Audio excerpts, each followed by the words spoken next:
Students,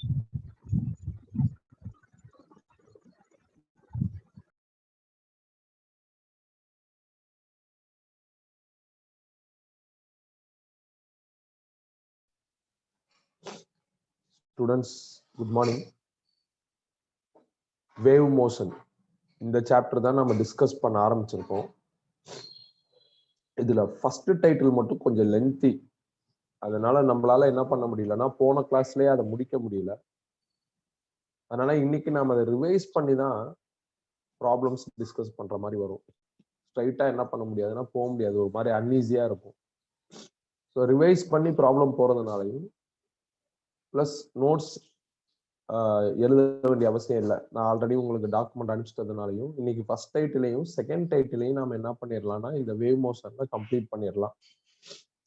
நான் கொஞ்சம் ஃபாஸ்டா வேவ் மோஷனோட இன்ட்ரோடக்ஷனையும் உங்களுக்கு ரிவைஸ் பண்ணிடுறேன். ஸ்ட்ரைட்டா ஃபர்ஸ்ட் டைட்டில் போகாம வேவ் மோஷனோட இன்ட்ரோடக்ஷனையும் ஒரு ரிவைஸ் பண்ணிட்டு அதுக்கப்புறம் என்ன பண்றேன்னா போறேன். ஸோ உங்களுக்கு கம்ப்ளீட்டா என்ன ஆயிரும் அப்படின்னா ரெஃபரன்ஸ் ஆயிரும். ஸோ இந்த மாதிரி அப்பப்ப புது டைட்டில் போறதுக்கு முன்னாடி சில பழைய டைட்டிலை நம்ம கம்ப்ளீட்டாவே ரிவைஸ் பண்ணுவோம். எல்லா ரிவிஷன்லயும் ஒரே டைட்டிலே ரிவைஸ் பண்ணாம ஒரு டைமும் நாம ரிவைஸ் பண்றப்போ ஒரு கிளாஸ் வரப்ப நம்ம ஏதாவது ஒரு பழைய டைட்டில நல்லபடியா ரிவைஸ் பண்ணிட்டு போவோம். ஏன்னா இந்த லெசன் கொஞ்சம் லென்த்தி, நிறைய டாபிக்ஸ் இருக்கு. பட் எல்லா டாபிக்குமே சின்னதுதான். அதனால ஒரு கிளாஸ்லயும் ஒரு டாபிக்கை ரிவைஸ் பண்றதுனால நம்மளுக்கு நிறைய டைமும் வேஸ்ட் ஆகாது, கம்ஃபர்டபுளாகவும் இருக்கும். ஸோ வேவ் அப்படின்னாவே அதுல 3 வெரைட்டி இருக்கு. ஒரு வெரைட்டி மெக்கானிக்கல் வேவ், ரெண்டாவது வெரைட்டி எலக்ட்ரோ மேக்னட்டிக் வேவ், மூணாவது வெரைட்டி மேட்டர் வேவ். இதுல எலக்ட்ரோ மேக்னட்டிக் வேவும் மேட்டர் வேவ்ஸும் நாம 12th பிசிக்ஸ்ல படிப்போம். அதனால அங்கே இதை பத்தி யோசிச்சுக்கலாம். அப்ப நாம படிக்க வேண்டியது full and full mechanical wave தான். இந்த மெக்கானிக்கல் வேவ்ல 2 வெரைட்டி இருக்கு. ஒன்னு டிரான்ஸ்வர்ஸ் வேவ், இன்னொன்னு லாங்கிடியூடினல் வேவ். இந்த மெக்கானிக்கல் வேவை ப்ரொடியூஸ் பண்றதுக்கும் அப்படி ப்ரொடியூஸ் ஆன வேவ் டிராவல் ஆகுறதுக்கும் நம்மளுக்கு மீடியம் வேணும். பெஸ்ட் எக்ஸாம்பிள் வாட்டர்ல ஸ்டோனை டிராப் பண்றது. அப்படி வாட்டர்ல ஸ்டோனை டிராப் பண்ணோம் அப்படின்னா வேவ்ஸ் ப்ரொடியூஸ் ஆகும். அதுக்கு வாட்டருங்கிற மீடியம் வேணும். ப்ரொடியூஸ் ஆன வேவ் வாட்டர்ல டிராவல் ஆகும். ஸோ இது நடக்கணும் அப்படின்னா அந்த மீடியம் வேணும். ஸோ மீடியம் சப்போர்ட்ல ஜெனரேட் ஆகிற டிராவல் ஆகிற வேவ் டிராவலை வேவ் ப்ராபகேஷன் சொல்லலாம். மீடியம் சப்போர்ட்ல ஜெனரேட் ஆகிற டிராவல் ஆகிற வேவ் தான் மெக்கானிக்கல் வேவ். இதுல 2 வெரைட்டி இருக்கு. ஒன்னு டிரான்ஸ்வர்ஸ் வேவ், இன்னொன்னு லாங்கிடியூடினல் வேவ். இந்த டிரான்ஸ்வர்ஸ் வேவுக்கு நம்ம சிலபஸ் படி இருக்கிற எக்ஸாம்பிள் ஸ்ட்ரெச்டு ஸ்ட்ரிங். ஸ்ட்ரெச்டு ஸ்ட்ரிங்னா என்ன? ஒரு ஸ்ட்ரிங்கோட ஒரு எண்டை ரோப்ல ஸ்டிச் வால்ல ஸ்டிச் பண்ணிட்டு இன்னொரு எண்டை கையில பிடிச்சிட்டு இப்படி வைப்ரேட் பண்ணணும். இந்த ரோப் ஃபுல்லா நிறைய ஆட்டம்ஸ் இருக்கும். அந்த ஆட்டம்ஸை நம்ம பார்ட்டிகல்னு சொல்லலாம். ஸோ நான் ரோப்பு பிடிச்சிக்கிட்டு இருக்கேன்ல, அந்த இடத்துலயும் பார்ட்டிகல்ஸ் இருக்கும். அதுல ஒரு பார்ட்டிகலை இமேஜின் பண்ணுங்க. ஸோ அந்த ஒரு பார்ட்டிகல் இதான் ரெஃபரன்ஸ் லைன். அதுல இருந்து மேல போயிட்டு திருப்பி நடுவுல வந்துட்டு அங்கிருந்து கீழே போயிட்டு திருப்பி இங்க வரும். அப்ப பார்ட்டிகல் இப்படி வைப்ரேட் ஆகுறப்ப ஒரு வேவ் ப்ரொடியூஸ் ஆகும். பார்ட்டிகல் செகண்ட் டைம் வைப்ரேட் ஆகுறப்ப செகண்ட் வேவ் ப்ரொடியூஸ் ஆகும். அப்ப ஏற்கனவே இங்க இருந்த ஃபர்ஸ்ட் வேவ் ஃப்ரண்ட்டுக்கு போயிடும். ஸோ இப்படி அப் அண்ட் டவுன் நம்ம பார்ட்டிகலை வைப்ரேட் பண்ணோம் அப்படின்னா வேவ் இப்படி ப்ரொடியூஸ் ஆகும். ஸோ இந்த வேவ் டிராவலும் பார்ட்டிகல் வைப்ரேஷனும் ஒன்றுக்கு ஒன்று பர்பண்டிகுலரா இருக்கு. ஸோ பார்ட்டிகல் இப்படி வைப்ரேட் ஆகுது, வேவ் இப்படி டிராவல் ஆகுது. ஸோ இந்த மாதிரியான வேவை தான் நம்ம என்ன சொல்றோம்னா டிரான்ஸ்வர்ஸ் வேவ்னு சொல்றோம். So particle vibration and wave propagation should be perpendicular to each other. இதான் டிரான்ஸ்வர்ஸ் வேவ். இந்த ஸ்ட்ரெச்டு ஸ்ட்ரிங்ல வேவ் எப்படி இருக்கும் அப்படின்னு இமேஜின் பண்ணா நம்மளுக்கு இந்த டயக்ராம் கிடைச்சிரும். இந்த டயக்ராம்ல பாசிட்டிவ் மேக்சிமமா கிரஸ்ட்னு சொல்லலாம், நெகட்டிவ் மேக்சிமமா ட்ரஃப்னு சொல்லலாம். ஸோ அப்போ இந்த மாதிரியான வேவ்ல கிரஸ்டும் ட்ரஃபும் ரிப்பீட் ஆகுது. இப்படி ப்ரொடியூஸ் ஆயிருக்கிற வேவ் ஒரு பர்டிகுலர் டிஸ்டன்ஸை கவர் பண்ணும். ஒரு வேவ் எவ்வளோ டிஸ்டன்ஸ் ஆக்குபை பண்ணுதோ இல்ல ஒரு வேவ் எவ்வளவு டிஸ்டன்ஸை கவர் பண்ணுதோ அதுக்கு பேர் வேவ் லென்த். ஒரு வேவ் ஜெனரேட் ஆகுறதுக்கு எவ்வளவு டைம் ஆகுதோ அதுக்கு பேர் டைம் பீரியட். ஒரு செகண்ட்ல எத்தனை வேவ் ஜெனரேட் ஆகுமோ அதுக்கு பேர் ஃப்ரீக்வன்சி. இப்படி ஜெனரேட் ஆன வேவ் டிராவல் ஆகும். அப்ப டிராவல் ஆச்சுன்னா அதுக்கு ஒரு ஸ்பீட் இருக்கும். அந்த ஸ்பீட் ஆர் வெலாசிட்டியோட basic formula distance by time. நாம ஒன் வேவ் அப்படின்னு அசியூம் பண்ணிக்கிட்டோம்னா ஒன் வேவ் கவர் பண்ற டிஸ்டன்ஸ் வேவ் லென்த், ஒன் வேவுக்கான டைம் கேபிட்டல் டின்னு போடலாம். 1/capital Tங்கிறது ஃப்ரீக்வன்சி அப்படின்னு எழுதலாம். ஸோ இங்க நான் எழுதியிருக்கிற இந்த ஃபார்முலா யாரோடதுன்னா வேவ் ஸ்பீடோட ஃபார்முலா, வேவ் வெலாசிட்டியோட ஃபார்முலா. இதான்ப்பா டிரான்ஸ்வர்ஸ் வேவோட இன்ட்ரோடக்ஷன். இதுல இந்த wavelength, time period, frequency, velocity இந்த 4 டேர்ம் இருக்கு பாத்தீங்களா, இது அப்ளிகபிள் டு எனி வேவ். எந்த வேவுக்கு வேணாலும் இதை என்ன பண்ணிக்கலாம்னா அப்ளை பண்ணிக்கலாம். பேசிக்கா டிரான்ஸ்வர்ஸ் வேவ்னா கிரஸ்ட் ட்ரஃப் ரிப்பீட் ஆயிட்டே இருக்கும். இதுல ஒரு கிரஸ்டுக்கும் அடுத்த கன்சிக்யூட்டிவ் கிரஸ்டுக்கும் நடுவுல இருக்கிற கேப்பை கூட வேவ் லென்த்னு சொல்லலாம். அதை தான் இங்க எழுதியிருப்பேன். ஒரு ட்ரஃபுக்கும் அடுத்த ட்ரஃபுக்கும் நடுவுல இருக்கிற கேப்பையும் வேவ் லென்த்னு சொல்லலாம். வேவ் லென்த்னா ஒண்ணும் கிடையாது. நீங்க இமேஜின் பண்ணுங்க, வேவ் டிராவல் ஆகுறப்போ ஒரு வேவ் எவ்வளவு டிஸ்டன்ஸை கவர் பண்ணுதோ அதுக்கு பேர் வேவ் லென்த்னு சொல்லலாம். இது டிரான்ஸ்வர்ஸ் வேவ். அடுத்து லாங்கிடியூடினல் வேவ். லாங்கிடியூடினல் வேவுக்கு நல்ல எக்ஸாம்பிள் சவுண்ட். சவுண்ட் எப்படி டிராவல் பண்ணும் அப்படிங்கிறத நாம யோசிச்சோம்னா இந்த ஸ்டேட்மெண்ட் கிடைச்சிரும். சவுண்ட் எப்படி டிராவல் பண்ணும்? இப்ப நான் பேசின இந்த சவுண்ட் வேவ் என்ன ஆகும்னா, இங்க இருக்கிற பார்ட்டிகல்ஸ்ல ஆக்குப்பை ஆகி இங்க இருக்கிற பார்ட்டிகல் கம்ப்ரஸ் ஆயிரும். கம்ப்ரஸ் ஆன இந்த பார்ட்டிகல் அப்படியே ஜம்ப் பண்ணி பக்கத்து பார்ட்டிகளுக்கு சவுண்டை கொடுத்துட்டு இங்க வந்து எக்ஸ்பேண்ட் ஆயிரும். அந்த பக்கத்து பார்ட்டிகல் சவுண்டை கேரி பண்ணதுனால அது கம்ப்ரஸ் ஆயிரும். அது அப்படியே ஜம்ப் பண்ணி அதுக்கு அடுத்த பார்ட்டிகளுக்கு சவுண்டை கொடுத்துட்டு இங்க வந்து எக்ஸ்பேண்ட் ஆயிரும். ஸோ அந்த புது பார்ட்டிகல் கம்ப்ரஸ் ஆயிரும். இப்படியே ஏர் பார்ட்டிகல்ஸ் என்ன பண்ணும் அப்படின்னா சவுண்டை ப்ராபகேட் பண்றதுக்கு சப்போர்ட் பண்ணும். அப்ப சவுண்ட் இப்படி டிராவல் ஆகுது. ஏர் பார்ட்டிகளோட சப்போர்ட் ஃப்ரண்ட் அண்ட் பேக் இருக்கு. So front and back sound direction. இதை பார்க்குறப்ப ரெண்டும் ஒரே ஆக்சிஸ்ல இருக்கிற மாதிரி தெரியுது. அதனால சவுண்ட் வேவோட ப்ராபகேஷனும் அதுக்கு சப்போர்ட் ஆகிற ஏர் பார்ட்டிகளும் பேரலல் பிஹேவியரை ஃபாலோ பண்ணுது. ஸோ ஏர் பார்ட்டிகளோட சப்போர்ட் வந்து ஏர் பார்ட்டிகளோட வைப்ரேஷன் வந்து சிம்பிள் ஹார்மோனிக் மோஷன் மாதிரி தெரியுது. ஏன்னா ஃப்ரண்ட் அண்ட் பேக் மோஷனும் அப் அண்ட் டவுன் மோஷனும் எஸ்கச்சமா இருக்கும். அப்போ பார்ட்டிகல் சப்போர்ட் எப்போ பார்த்தாலும் அது எஸ்கச்சமா தான் இருக்கும். இதுதான் மெயின் பாயிண்ட். இப்படி சவுண்ட் டிராவல் ஆகுறப்ப கம்ப்ரஷனும் எக்ஸ்பான்ஷனும் பார்ட்டிகல்ல வருது. ஸோ அதை ஒரு பாயிண்டா எழுதலாம். அப்புறம் ஒரு சவுண்ட் வேவ் எவ்வளவு டிஸ்டன்ஸ் ஆக்குபை பண்ணுதோ அது வேவ் லென்த். ஒரு வேவ் ஜெனரேட் ஆகுறதுக்கு எவ்வளவு டைம் ஆகுதோ அது டைம் பீரியட். ஒரு செகண்ட்ல எவ்வளவு வேவ் ஜெனரேட் ஆகுதோ அது ஃப்ரீக்வன்சி. அப்படி ஜெனரேட் ஆன வேவ் டிராவல் ஆகும். அதோட ஸ்பீட் லாம்டா இன்டு n. இதெல்லாம் நம்ம போன டிரான்ஸ்வர்ஸ் வேவ்லயே பார்த்தோம். அதை அப்படியே எழுதிக்கலாம். ஏன்னா those things are applicable to any wave. And also ஒரு கம்ப்ரஷனுக்கும் அடுத்த கம்ப்ரஷனுக்கும் நடுவில் இருக்கிற கேப் வேவ் லென்த்னு சொல்லலாம். ஒரு எக்ஸ்பான்ஷனுக்கும் அடுத்த எக்ஸ்பான்ஷனுக்கும் நடுவில் இருக்கிற கேப்பையும் வேவ் லென்த்னு சொல்லலாம். இதுல சவுண்ட் வேவுக்கு டயக்ராம் ப்ராப்பரா கிடையாது. அதனால நம்ம டிரான்ஸ்வர்ஸ் வேவோட டயக்ராம் அப்படியே வரைஞ்சுக்கிட்டு இது கம்ப்ரஷன் இது எக்ஸ்பான்ஷன் மாத்திக்கலாம். இது கரெக்ட்னு சொல்ல முடியாது, தப்புன்னு சொல்ல முடியாது. ஏன்னா சில இடங்கள்ல சில டாபிக் இந்த மாதிரி டயக்ராம் தான் போட்டுக்கிறாங்க. அதனால நாம என்ன பண்ணிக்கலாம்னா இதே டயக்ராம ஃபாலோ பண்ணிக்கலாம். இதுதான் லாங்கிடியூடினல் வேவோட இன்ட்ரோ. நாம போன கிளாஸ்ல இந்த இன்ட்ரோ ரெண்டையும் டீடைல்டா பார்த்துட்டு ஒரு 3 ப்ராப்ளம் பார்த்தாச்சு. பார்த்துட்டு நாம அடுத்த டைட்டிலுக்குள்ள போனோம். இந்த அடுத்த டைட்டில் தான் நம்மளுக்கு பாதியிலே நிக்குது. அது அகைன் நாம இன்னொரு தடவை ப்ராப்பரா படிச்சோம்னா இன்னைக்கு இந்த டைட்டிலையும் இதுக்கு அடுத்து இருக்கிற டைட்டிலையும் கம்ப்ளீட் பண்ணிடலாம். ஸோ நம்மளோட பிளான் என்ன அப்படின்னா வெலாசிட்டி ஆஃப் சவுண்ட் கண்டுபிடிக்கிறது. வெலாசிட்டி ஆஃப் சவுண்ட்னா சவுண்ட் ஒரு வேவ் தானே. சவுண்டுங்கிற இந்த வேவோட வெலாசிட்டியை கால்குலேட் பண்றதுக்கு சவுண்டுங்கிற இந்த வேவோட வெலாசிட்டியை கால்குலேட் பண்றதுக்கு ஒரு ஸ்பெசிபிக் ஃபார்முலாவை நம்ம டெரைவ் பண்ணணும். இப்ப கொஞ்ச நேரத்துக்கு முன்னாடி டிரான்ஸ்வர்ஸ் வேவ்லையும் லாங்கிடியூடினல் வேவ்லையும் எனி வேவுக்கான வெலாசிட்டி ஃபார்முலா பார்த்தோம். v is equal to என்ன அப்படின்னா லாம்டா n. இந்த v is equal to lambda nங்கிற இந்த ஃபார்முலா எல்லா வேவுக்கும் அப்ளிகபிள். ஆனா எனக்கு அப்படி வேணாம். எனக்கு ஸ்பெசிபிக்கா சவுண்டுங்கிற வேவோட வெலாசிட்டி கண்டுபிடிக்கிறதுக்கு ஒரு ஃபார்முலா வேணும். அதுவும் சவுண்ட் எல்லா மீடியம்லயும் டிராவல் ஆகும்.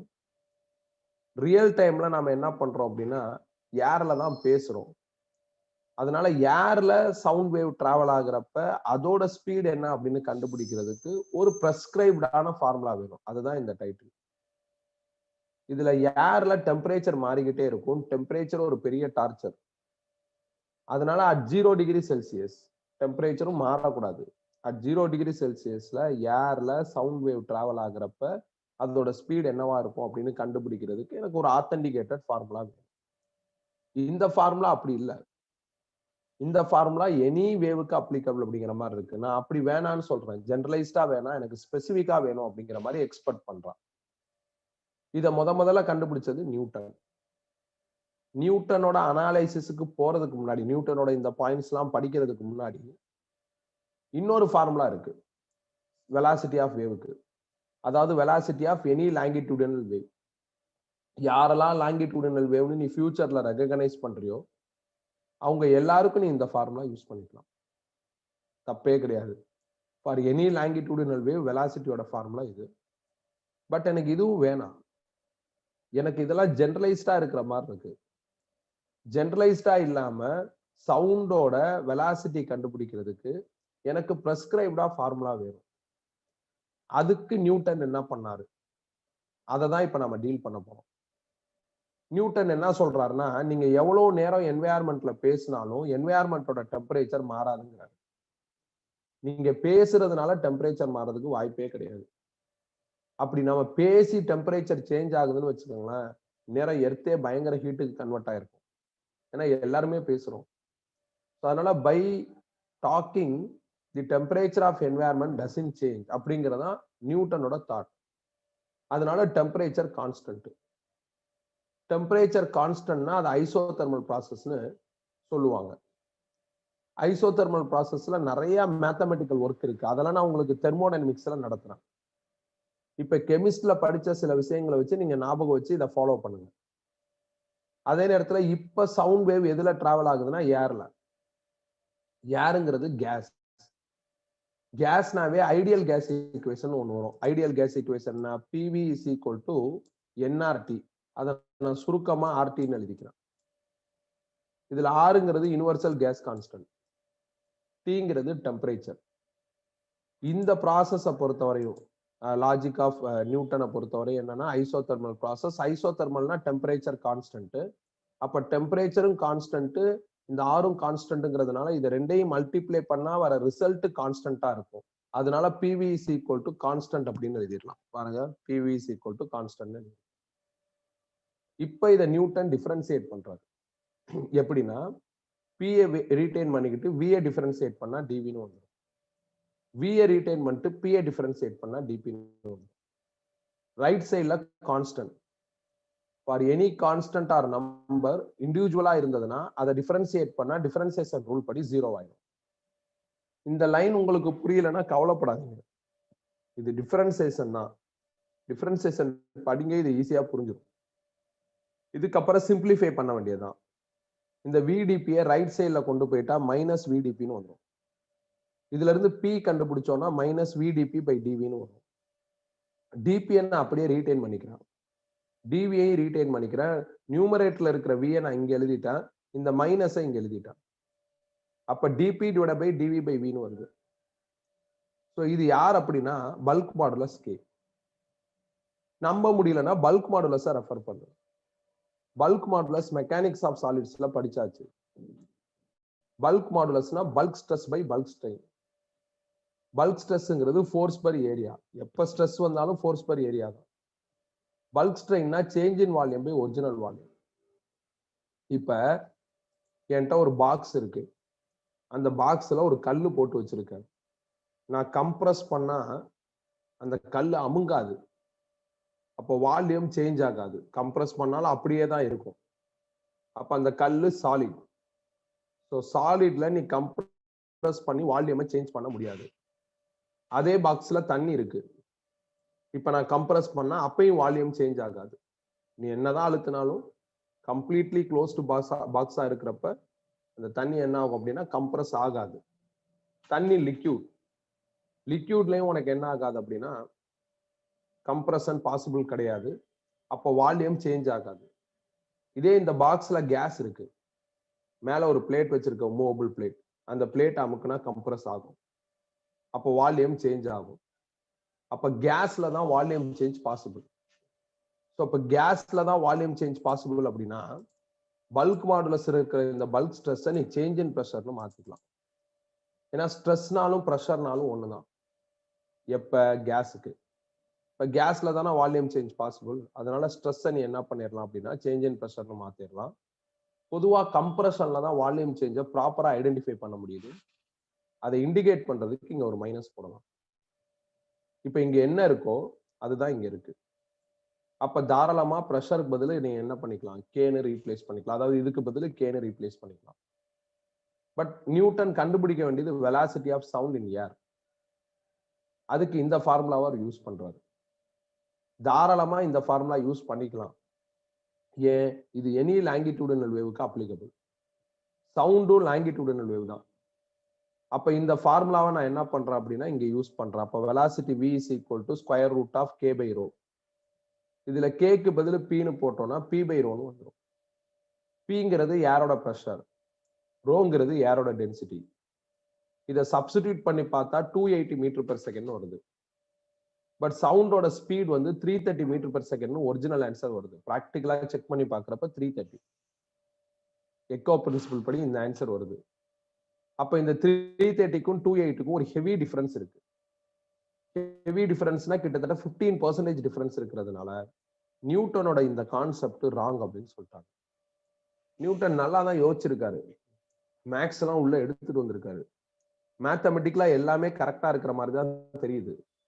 ஆனா பிராக்டிக்கல் ரிசல்ட்டோட சாட்டிஸ்ஃபை ஆகலைனாவே அது என்ன கம்ஃபர்டபுளான மேக்ஸா இருந்தாலும் அது தப்பு தான்.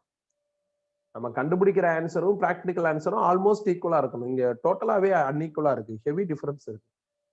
அப்ப டெஃபினட்டா இந்த மெத்தட் என்ன அப்படின்னா தப்புன்னு கன்ஃபார்ம் பண்ணிட்டாங்க. இதான்ப்பா நியூட்டன்ஸ் ஃபார்முலா. என்கிட்ட வெலாசிட்டிக்கு ஃபார்முலா இருக்கு, லாம்டா இன்டு என் அப்படின்ட்டு. அதை நம்ம இன்ட்ரோலே பார்த்தோம். எனி லாங்கிடியூடினல் வேவுக்கும் ஃபார்முலா இருக்கு. இதுக்கான ப்ரூஃப் தேவையில்லைன்னு சொல்லிட்டேன். பட் இதெல்லாம் பத்தல, ஸ்பெசிஃபிக்கா ஒரு ஃபார்முலா வேணும் அப்படின்ட்டு நியூட்டன் பிளான் பண்ணாரு, கண்டுபிடிச்சாரு. ஆனா ஆன்சர்ல ஹெவி மிஸ்மேட்ச் இருக்கிறதுனால அந்த ஃபார்முலா தப்பு அப்படின்னு சொல்லிட்டாங்க. இதுக்கு அடுத்து இதை சரி பண்ணாரு. யார் சரி பண்ணாங்க அப்படின்னா லாப்லாஸ் அப்படிங்கிற சயின்டிஸ்ட் வந்து சரி பண்ணாரு. அதுக்கு பேர் லாப்லாஸ் கரெக்ஷன். லாப்லாஸ் என்ன சொன்னார் அப்படின்னா, நீங்க வந்து பேசுறீங்க, அப்ப இந்த சவுண்ட் என்ன ஆகுதுன்னா இங்க இருக்கிற ஏர் பார்ட்டிகல்ல கம்ப்ரஸ் ஆகுது. அப்ப இந்த இடம் சூடாயிருங்கிறாரு. உனக்கு சந்தேகமா இருந்தா கையை இப்படி வச்சுட்டு பேசி பாரு, பிளாக் பண்ணி பேசி பாரு, இந்த இடம் சூடாகும். அப்ப டெம்பரேச்சர் சேஞ்ச் ஆகுது. அப்ப நான் பேசுறப்ப டெம்பரேச்சர்ல மாற்றம் வருது. எப்படின்னா ஏர் பார்ட்டிகல் கம்ப்ரஸ் ஆகுறப்ப டெம்பரேச்சர் இன்க்ரீஸ் ஆயிருக்கு. இந்த ஏர் பார்ட்டிகல் அதுகிட்ட இருக்கிற சவுண்டை பக்கத்து பார்ட்டிகல் கொடுத்துட்டு இங்க வந்துடும். இங்க வந்தவொடனே எக்ஸ்பேண்ட் ஆயிரும். அப்ப டெம்பரேச்சர் நார்மலுக்கு வந்துடும். திருப்பி அங்க என்ன ஆகும் அப்படின்னா ஏர் பார்ட்டிகல் சவுண்டை வாங்குறதுனால கம்ப்ரஸ் ஆயிரும், அங்கே டெம்பரேச்சர் இன்க்ரீஸ் ஆகும். ஓவராலா பார்த்தா ரூம் டெம்பரேச்சர் மாறல, நியூட்டன் சொன்னது படி கரெக்ட். நம்ம ஓவராலா பார்க்க வேண்டிய அவசியமே இல்லை. சவுண்ட் இப்படி டிராவல் ஆகுதுன்னா சவுண்டோட ட்ராக்ல மட்டும் பார்த்தா கம்ப்ரஸ் ஆகுற இடத்துல எல்லாம் டெம்பரேச்சர் இன்க்ரீஸ் ஆயிட்டே இருக்கு. பொதுவா என்வாயர்மெண்ட்ல டெம்பரேச்சரை நீங்க மாத்தணும்னா ஒண்ணு ஹீட்டை கொடுக்கணும், இல்லைன்னா ஹீட்டை எக்ஸ்ட்ராக்ட் பண்ணணும். இங்க நாம ஹீட்டே கொடுக்காம டெம்பரேச்சர் சேஞ்ச் ஆகுது. ஹீட்டே கொடுக்காம டெம்பரேச்சர் சேஞ்ச் ஆச்சுன்னா அதுக்கு பேர் அடியபெட்டிக் ப்ராசஸ். ஸோ இந்த அடியபெட்டிக் ப்ராசஸ்க்குன்னு ஒரு ஈக்குவேஷன் இருக்கு. PV power nu is equal to constant. அடியபெட்டிக் ப்ராசஸ்ல இங்க பாருங்க, நான் எழுதியிருக்கேன் பாருங்க, நோ ஹீட் எக்ஸ்சேஞ்ச். அப்படி கொடுக்காமலே டெம்பரேச்சர் என்ன ஆகுது, சவுண்ட் போற ட்ராக்ல மாறுது. அதனால அது அடியபெட்டிக் ப்ராசஸ். அடியபெட்டிக் ப்ராசஸ்ல PV power nu is equal to constant வரும். நியூவோட வேல்யூ யாருக்கு 1.4. நியூனா என்ன, எப்படி இந்த ஈக்குவேஷன் வந்துச்சு, அடியபெட்டிக் ப்ராசஸ்ல என்ன மேக்ஸ் இருக்கு, ஐசோதெர்மல் ப்ராசஸ்ல என்ன மேக்ஸ் இருக்கு, ஐடியல் கேஸ் ஈக்குவேஷன் எப்படி வந்துச்சு, இதெல்லாம் நம்ம தெர்மோடைனமிக்ஸ்ல பார்ப்போம். அதெல்லாம் நம்ம வந்து என்ன பண்ண தேவையில்லைன்னா குழப்பிக்க வேண்டிய அவசியமே இல்லை. அதெல்லாம் தெர்மோடைனமிக்ஸ்ல நம்ம கிளியரா பார்த்துக்கலாம். இப்ப இதுதான் லாப்லாஸ் சொன்ன கரெக்ஷன். ஐசோதெர்மல் கிடையாது, அடியபெட்டிக்னு சொல்லிட்டாரு. Next what? இப்ப இத நியூட்டன் எப்படி ஈக்குவேஷனை டிஃபரன்சியேட் பண்ணாரோ அதே மாதிரி இதை டிஃபரன்சியேட் பண்ணுங்க. அப்ப நான் P அப்படியே வச்சுக்கிறேன், V பவர் நியூவா டிஃபரன்சியேட் பண்ணும். நம்மள்ட்ட ஒரு ஃபார்முலா இருக்கு, X பவர் M டிஃபரன்சியேட் பண்ணா எப்படி எழுதலாம், M X power M minus 1 எழுதலாம். இது நான் உங்களுக்கு டிஃபரன்சியேஷன்லயே நடத்தியிருக்கேன். இப்ப இந்த ஃபார்முலாவை அப்படியே என்ன பண்ணுங்கன்னா அப்ளை பண்ணுறேன். அப்ளை பண்ணா எனக்கு என்ன ஆகும்னா new V power new minus 1 வந்துடும். New V power new minus 1. நான் டிஃபரன்சியேஷன் நடத்துறப்போ ஒரு லாஜிக் சொல்லியிருக்கேன், இந்த மாதிரி நீங்க ஃபார்முலா அப்ளை பண்ணா செயின் ரூல் ஃபாலோ பண்ணணும் அப்படின்ட்டு. செயின் ரூல்னா என்ன? இந்த ஃப்ரண்ட்ல இருக்கிற பி, பவர்ல இருக்கிற நியூ அதெல்லாம் விட்டுட்டு உள்ள என்ன இருக்குன்னு பார்க்கணும். வி. அதை டிஃபரன்சியேட் பண்ணா டிவின்னு வந்துடும். இதான் செயின் ரூல். பிளஸ் அடுத்து வி பவர் நியூ அப்படியே வச்சிருக்கேன். பியை டிஃபரன்சியேட் பண்ணா டிபி. ரைட் சைட்ல constant. Any constant any individual நம்பரை டிஃபரன்சியேட் பண்ணா டிஃபரன்சியேஷன் படி 0. இப்ப இந்த வி பவர் நவ் டியூபியா அப்படியே இந்த பக்கம் கொண்டு வந்துட்டா மைனஸ் வி பவர் நியூ டியூபின்னு ஒன்று. பி நியூவை மட்டும் ரீடைன் பண்ணிட்டு இந்த டேம் அப்படியே கீழே கொண்டு வந்துட்டான். அப்புறம் வி பவர் நியூ மைனஸ் ஒன்னு நியூமரேட்டருக்கு எடுத்துட்டு போனா V power minus nu plus ஒன்னு வந்துடும். மற்றபடி டிபி டிவி வி பவர் நியூலாம் அப்படியே ரீடைன் பண்றான். பேஸ் ஒன்னா இருந்தா பவரை ஆட் பண்ணலாம். அப்ப அந்த லாஜிக்ல ஆட் பண்ணா பிளஸ் நியூவும் மைனஸ் நியூவும் கேன்சல் ஆகி பி டிபி பை டிவின்னு வந்துடும். So P into nu is equal to dP retain dV retain. இங்க இருக்கிற வியை கீழே கொண்டு வந்துடலாம். இந்த மைனஸை இங்க எடுத்துட்டு வந்துடலாம். இது யாருன்னா பல்க் மாடுலஸ் கே. இப்ப அந்த velocity of any longitudinal wave அந்த ஃபார்முலா என்ன? K by rho. அதுல கேக்கு பதில் பி நியூன்னு போட்டா ஆன்சர் எனக்கு பி நியூ பை ரோன்னு வருது. இப்ப இதுல டேட்டா ஃபீட் பண்ணா 330 வருது அப்ராக்சிமேட்டா. ஒரிஜினல் ஆன்சரும் 330 தான். அப்ப லாப்லாஸோட கரெக்ஷன் படி போனா நம்மளுக்கு வர ஃபைனல் ஆன்சர் என்னவா இருக்கு? ஒரிஜினல் ஆன்சரை சாட்டிஸ்ஃபை பண்ற மாதிரி இருக்கு. அப்படின்னா லாப்லாஸோட இந்த ஃபார்முலா தான் கரெக்ட். ஸோ போன கிளாஸ் நாம இதுவரையும் பார்த்துருக்கோம்ப்பா. இப்ப இதோட கண்டினியூஷனும் இதுல இருக்கிற ப்ராப்ளம்ஸும் பார்க்கணும். அதுதான் நம்மளோட பிளான். ஸோ ரொம்ப சிம்பிள் தான். ஒன்று போட்டு பயங்கரமாலாம் குழப்பலாம். கரெக்டா எல்லாத்தையும் ரிவைஸ் பண்ணியிருக்கேன். டிரான்ஸ்வர்ஸ் வேவ்னா என்ன, லாங்கிடியூடினல் வேவ்னா என்னன்னு டீல் பண்ணிட்டு, லாங்கிடியூடினல் வேவுக்கு எக்ஸாம்லாம் நம்ம சவுண்ட் பார்த்துருக்கோம். அந்த சவுண்டு ஏர்ல டிராவல் ஆகுறப்ப அதோட ஸ்பீட் என்னவா இருக்கும் அப்படிங்கிறத கண்டுபிடிக்கிறதுக்கு ஒரு பர்டிகுலர் ஃபார்முலாவை டெரைவ் பண்ணியிருக்கோம் பை நியூட்டன். அது தப்பா இருக்கு. அதனால என்ன பண்றோம் அப்படின்னா லாப்லாஸ் என்ன கரெக்ஷன் சொன்னாருங்கிறத பார்த்துட்டு அதை இன்க்ளூட் பண்றப்ப அந்த ஃபார்முலா கரெக்ட் ஆயிடுச்சு. இப்ப இந்த ஃபைனல் ரிசல்ட் இருக்கு பாத்தீங்களா, இந்த ஃபைனல் ரிசல்ட்டை அனலைஸ் பண்ணணும். நம்ம ஃபைனல் ரிசல்ட் எடுத்தாச்சு, அது கரெக்ட்னு சொல்லியாச்சு. அதை அனலைஸ் பண்ணணும். அதுல ஒரு முக்கியமான தியரி இருக்கு. அதுதான் இப்ப பார்க்க போறோம். இதுவரை ஏதாவது சந்தேகம் இருந்தா கேட்கலாம். இதுவரை நான் போன கிளாஸ் உங்களுக்கு டீச் பண்ணதான் 1.5 hour போன கிளாஸ் பார்த்ததுதான். இப்ப ஏதாவது டவுட் இருந்தா கேட்கலாம்ப்பா. டவுட் இல்லைன்னா நம்ம அடுத்து மூவ் பண்ணிடலாம். சாட் பண்ணணும். நீங்க சாட் பண்ணாதான் எனக்கு தெரியும். சாட் பண்ணணும்.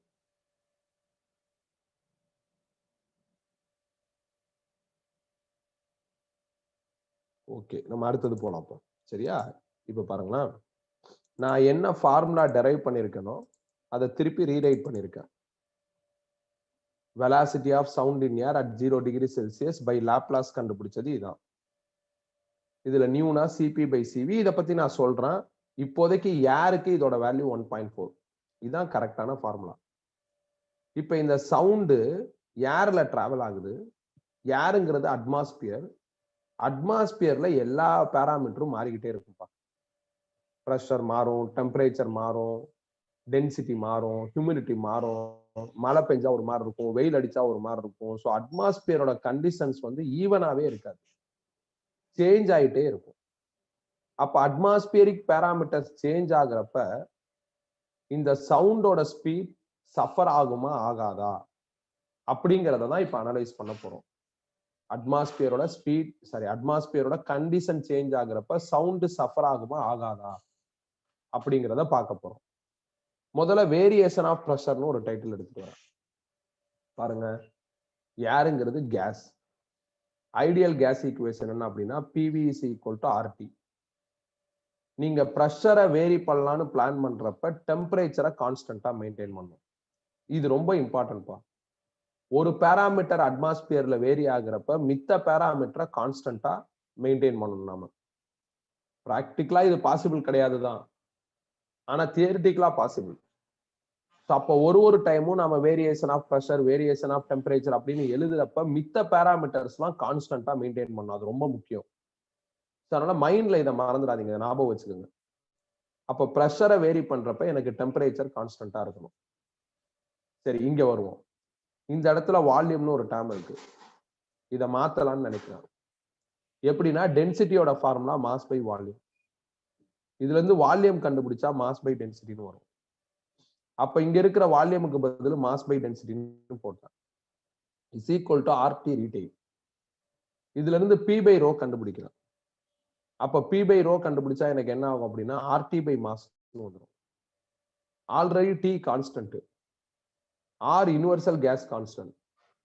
ஒன்ஸ் நீ ஒரு ரூம்ல கேஸை ஃபிக்ஸ் பண்ணிட்டேன்னா அதோட மாசும் மாறாது, மாசும் கான்ஸ்டன்ட்.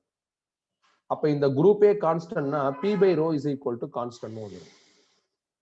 வெலாசிட்டியோட ஃபார்முலால பி பை ரோ இங்க இருக்கு.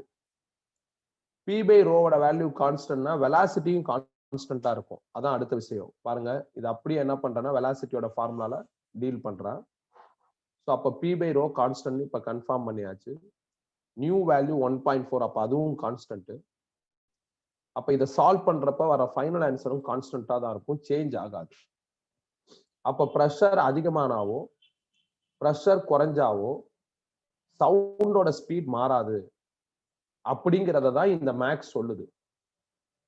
இந்த மேக்ஸ் படி என்ன சொல்ல வராங்க அப்படிங்கிறது புரியுது, ஆனாலும் இன்னும் கம்ஃபர்டபுளா உங்களுக்கு புரிஞ்சிருக்காது. இப்ப என்ன அர்த்தம்னா P by rho is equal to கான்ஸ்டன்ட்னா என்ன அர்த்தம் அப்படின்னா, இப்ப இனிஷியலா ப்ரெஷர் 10, டென்சிட்டி 5 இருக்கு. அப்ப 10/5 2 வரும். திடீர்னு ப்ரெஷர் வந்து 20 மாறிடுச்சுன்னா டென்சிட்டி 10 மாறி 20/10 அதே 2 மெயின்டைன் பண்ணும். அப்ப என்ன நடக்குது? ப்ரெஷர் இன்க்ரீஸ் ஆனா டென்சிட்டி இன்க்ரீஸ் ஆகுது, ப்ரெஷர் டிக்ரீஸ் ஆனா டென்சிட்டி டிக்ரீஸ் ஆகுது. ப்ரெஷர்ல என்ன சேஞ்ச் வந்தாலும் டென்சிட்டி அதே மாதிரி ஒரு சேஞ்சை கிரியேட் பண்ணிக்கிட்டு பி பை ரோவை கான்ஸ்டன்டாவே மெயின்டைன் பண்ணுது. இன்னும் சுருக்கமா சொல்றதுன்னா, ப்ரெஷரை டென்சிட்டி டார்ச்சர் பண்ணுது. ப்ரெஷர் மாறினா டென்சிட்டி மூக்க நுழைக்குது. ஏறக்குறைய இந்த ப்ரெஷர் டென்சிட்டியோட அடிமை மாதிரி இருக்கு. இது மாற மாற மாற இதுவும் மாறிக்குது. அப்ப இது மாறி இதுவும் மாறுறதுனால இந்த ரேஷியோ கான்ஸ்டன்டா இருக்கிறதுனால எந்த வகையிலையும் ப்ரெஷர் சேஞ்ச் ஸ்பீட் ஆஃப் சவுண்டை என்ன பண்ண மாட்டேங்குதுன்னா வேரி பண்ண மாட்டேங்குது. நீ இந்த ஃபார்முலாவை ஸ்ட்ரைட்டா பார்த்தா எப்படி இருக்குன்னா ப்ரெஷரும் ஸ்பீடும் டைரக்ட்லி ப்ரொபோர்ஷனல் மாதிரி இருக்கும். ஆனா கொஞ்சம் யோசிக்கணும். ப்ரெஷரை நான் மாத்திட்டேன், மாத்தினா டென்சிட்டி மாறுது, அப்ப எப்படி ஸ்பீட் மாறும்? மாறாது அப்படிங்கிறதா இந்த மேக்ஸ் சொல்லுது. இங்கதான் சந்தேகம் வருது. ப்ரெஷர் மாறினா எப்படி டென்சிட்டி மாறும்? மேத்தமெட்டிக்கலா ஓகே, பட் பிராக்டிக்கலா ப்ரெஷர் மாறினா டென்சிட்டி எப்படி மாறும்? கொஞ்சம் யோசிப்போமே. இப்ப நான் உட்கார்ந்து இருக்கிற இந்த ரூம் ஃபுல்லா கேஸ் ஃபுல்லா இருக்கு, ஏர் ஃபுல்லா இருக்கு. இந்த ரூம் சைஸுக்கு நான் ஒரு பெரிய பிளேட்டை வச்சுட்டு அந்த பிளேட்டுக்கு பின்னாடி நான் நின்றுக்கிட்டேன். இப்ப இந்த ரூம்ல இருக்கிற அந்த ஏரோட ப்ரெஷரை ரைஸ் பண்ணணும் அப்படின்னா நான் அந்த பிளேட்டை கம்ப்ரஸ் பண்ணணும். ஸோ ப்ரெஷரை ரைஸ் பண்றதுக்கு இது ஒண்ணுதான் வழி. அப்ப நான் பிளேட்டை கம்ப்ரஸ் பண்ணா வால்யூம் குறைஞ்சிரும். பாருங்க, ப்ரெஷரை ரைஸ் பண்றதுக்கு நான் என்ன பண்றேன்னா கம்ப்ரஸ் பண்றேன். ப்ரெஷர் அப்ப என்ன ஆகும்னா இன்க்ரீஸ் ஆகும். ப்ரெஷர் இன்க்ரீஸ் ஆகுறப்ப வால்யூம் ரெடியூஸ் ஆகும். வால்யூம் ரெடியூஸ் ஆயிருச்சுன்னா டென்சிட்டி அதிகமாயிடும். அப்ப ப்ரெஷரை இன்க்ரீஸ் பண்ணலாம்னு நான் ஆசைப்பட்டா வால்யூம், டென்சிட்டி இவங்கெல்லாம் வேரி ஆகுறாங்க. அதுல பர்டிகுலரா டென்சிட்டி என்ன ஆயிருதுன்னா அதிகமாயிருது. அப்ப நான் இதை அதிகப்படுத்தினா இது அதிகமாகி ப்ரெஷரோட எஃபெக்டை கேன்சல் பண்ணி விட்டுருது. இதை குறைச்சா இதுவும் குறைஞ்சு ப்ரெஷரோட எஃபெக்டை கேன்சல் பண்ணி விட்டுருது. அதனால pressure doesn't suffer speed of sound in air அப்படிங்கிறது கிளியரா என்ன ஆகுதுன்னா தெரியுது. அவ்வளவுதான். ஆனா நான் இங்க டைட்டில் எழுதுறப்ப ஒரு விஷயத்த சொன்னேன். ஒரு பேராமீட்டரை வேரி பண்றப்ப மித்த பேராமீட்டர்ஸ் கான்ஸ்டன்டா இருக்கணும். அப்ப ப்ரெஷரை வேரி பண்றப்ப நான் டென்சிட்டியும் கான்ஸ்டன்டா மெயின்டைன் பண்ணணும். ஆனா என்னால முடியல. என்ன காரணம்? எனக்கு இருக்கிற ஒரே வழி என்ன அப்படின்னா ப்ரெஷரை வேரி பண்றது கம்ப்ரஷன் தான். கம்ப்ரஷன்ல ப்ரெஷரை இன்க்ரீஸ் பண்ணலாம். கம்ப்ரஸ் பண்ணா சைஸ் குறையும், வால்யூம் குறையும். வால்யூம் குறைஞ்சிருச்சுன்னா டென்சிட்டி அதிகமாகும். அப்ப ஆட்டோமேட்டிக்கா pressure variation should suffer density. அதனால இது சேஞ்ச் ஆயிட்டே இருக்கிறதுனால ரெண்டு பேருமே கான்ஸ்டன்டா பிஹேவ் பண்றதுனால வேரியேஷன்ஸ் வந்து வேரியேஷன் ரேஷியோ கான்ஸ்டன்டா இருக்கிறதுனால சவுண்டோட ஸ்பீட் என்ன ஆகாதுன்னா due to variation of pressure will not suffer. இதுல ஏதாவது டவுட் இருந்தா கேட்கலாம்ப்பா. எழுத வேணாம், ஆல்ரெடி நோட்ஸ்ல இருக்கும். கான்செப்ட் புரியுதான்னு மட்டும் பாருங்க. அட்மாஸ்பியர்ல ப்ரெஷர் வேரி ஆயிட்டே இருக்கும். என்னதான் ப்ரெஷர் வேரி ஆனாலும் சவுண்டோட ஸ்பீட் என்ன ஆகலன்னா வேரி ஆகலாம். டவுட் இல்லைன்னா நோ டவுட்னு போட்டுருங்க. பொதுவா ஒரு பேராமீட்டரை வேரி பண்றப்ப மித்த பேராமீட்டர்ஸ் எல்லாம் கான்ஸ்டன்டா இருக்கணும், அதுதான் லாஜிக். ஆனா ப்ரெஷரை இன்க்ரீஸ் பண்ணா டென்சிட்டி இன்க்ரீஸ் ஆயிடுது.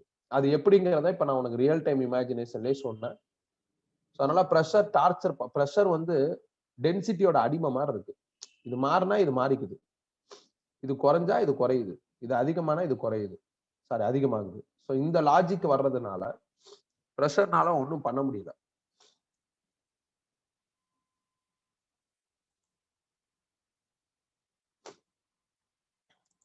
கிளியராப்பா? அடுத்தது போலாமா? கிளியரா? சாட் பண்ணுங்க.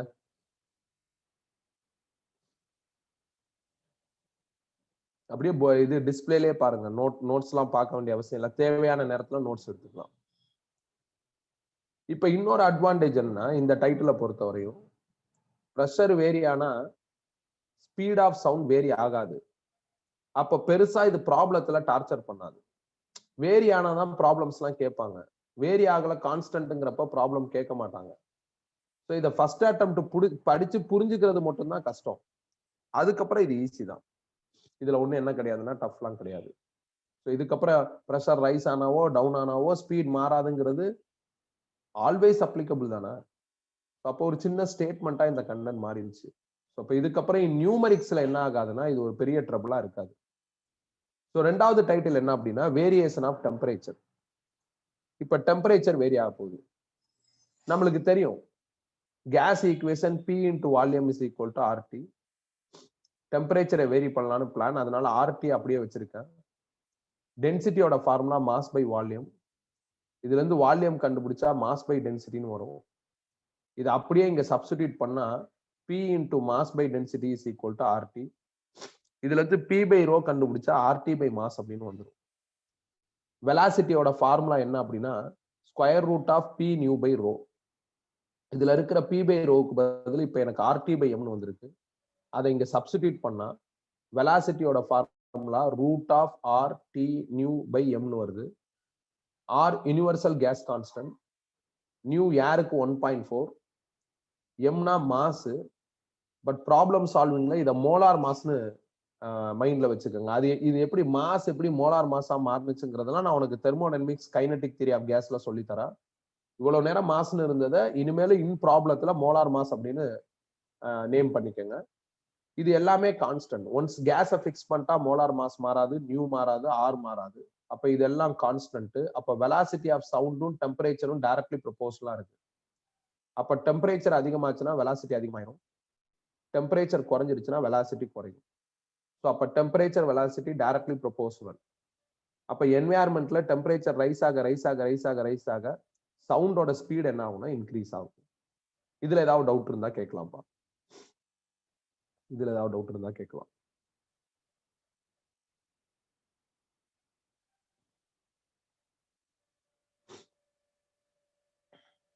டவுட் இல்லைன்னா நீங்க சேட் பண்ணுங்க. அப்பதான் எனக்கு ஃபர்தரா மூவ் பண்றதுக்கு கரெக்டா இருக்கும். Said to all, said to every one இருக்குல்ல, அந்த சேட் பண்ணுங்க.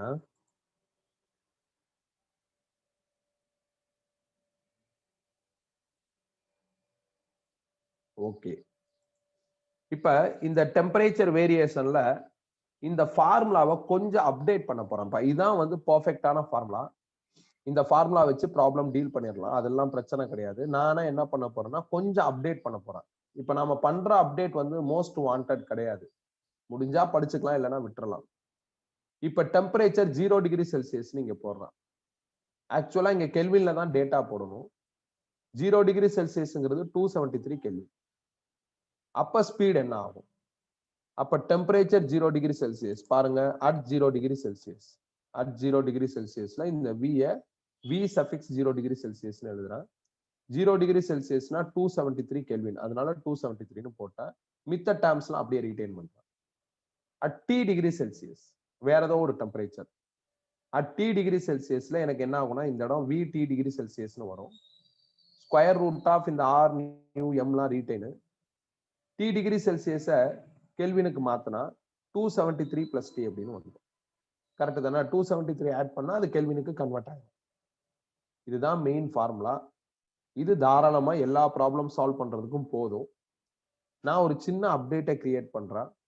2 டிஃபரெண்ட் டெம்பரேச்சர் சொல்றேன். ஒன்னு 0 டிகிரி செல்சியஸ், இன்னொன்னு T டிகிரி செல்சியஸ்.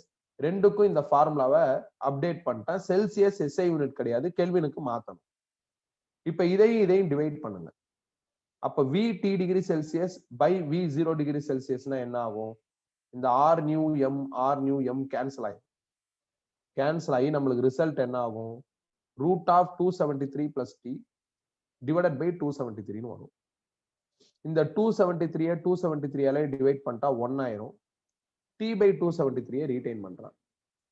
அப்புறம் VT degree Celsius by V0 degree Celsius is equal to இந்த 1 + T/273 போன ஸ்டெப்ல இருந்தது பாத்தீங்களா? அது எதுல இருக்குன்னா ரூட்ல இருக்கு. ரூட்னா ஹோல் பவர் 1/2. அதனால ஹோல் பவர் 1/2 அப்படின்னு மாத்திட்டேன். இந்த ஹோல் பவர் 1/2 நடுவுல எடுத்துட்டு வந்துட்டோம்னா அதுக்கு பேர் பைனாமியல் தியரம். அப்ப இந்த இடத்துல பைனாமியல் தியரம் அப்ளை பண்ணி இந்த பவரை காலி பண்றாங்க. இதுக்குன்னு உட்கார்ந்து பைனாமியல் தியரமா பயங்கரமா படிச்சு குழப்பிக்க வேண்டிய அவசியம் இல்லை. ஜஸ்ட் பவர்ல இருக்கிற நம்பரை தூக்கி இங்க எழுதிருங்க. அப்படி எழுதுனா VT degree Celsius by V0 degree Celsius is equal to 1 + T divided by 2 × 273 வரும். 2 × 273 என்ன அப்படின்னா 546 இது நோட்ஸ்ல கரெக்டா தான் இருக்கும். 546 546 வரும். அடுத்து இதை கிராஸ் மல்டிப்ளை பண்ணா V0 degree Celsius plus V0 degree Celsius into T by 546 வரும். V0 டிகிரி செல்சியஸ்க்கு பதில் 331 நான் சப்ஸ்டிடியூட் பண்றேன், இல்ல 330 சப்ஸ்டிடியூட் பண்றேன். அப்படி பண்ணா எனக்கு இந்த ஆன்சர் வரும். இது வந்து ஒரு அப்டேட்டட் ஃபார்முலாப்பா. டெம்பரேச்சருக்கும் வெலாசிட்டி ஆஃப் சவுண்டுக்கும் நடுவுல இருக்கிற ஒரு எக்ஸ்ட்ரா ரிலேஷன்ஷிப். இது ஒன்றும் மோஸ்ட் இம்பார்ட்டன்ட் கிடையாது. சும்மா சேஃப்டிக்கு தான் படிக்கிறோம். ஸோ உங்க நோட்ஸ்ல இது கம்ப்ளீட்டா சிங்கிள் பேஜ்லயே வரும். எடுத்து பாருங்க. ஏதாவது டவுட் இருந்தா கேளுங்க. எடுத்து பாருங்க. டவுட் இருந்தா கேளுங்க. இது மேண்டேட்டரி கிடையாது. இது வந்து நான் படிச்சே ஆகணும் அப்படின்னு சொல்ல மாட்டேன். இது படிக்கலைன்னா எந்த பிரச்சனையும் வராது. படிச்சாலும் ஓகே தான். படிச்சா ஒரு அடிஷனல் பாயிண்ட் தான் கிடைக்குது. டெம்பரேச்சருக்கும் ஸ்பீடுக்கும் உள்ள ரிலேஷன்ஷிப் இன் டர்ம்ஸ் ஆஃப் செல்சியஸ்லயே டேட்டா ஃபீட் பண்ணி ஆன்சர் எடுக்கிற மாதிரி நம்மளுக்கு ஒரு ரிலேஷன்ஷிப் என்ன ஆயிருக்குன்னா ஃப்ரேம் ஆயிருக்கு. ஒரு சின்ன மேக்ஸ் ஒர்க் தான். மோஸ்ட் எசென்சியல்னு சொல்ல முடியாது. நம்மளுக்கு எது மோஸ்ட் எசென்சியல்னா இதுக்கு முன்னாடி பார்த்த அந்த formula √RT nu by molar mass, அந்த ஃபார்முலா இம்பார்ட்டன்ட். அந்த ஃபார்முலாவே போதுமானதுதான். கிளியரா?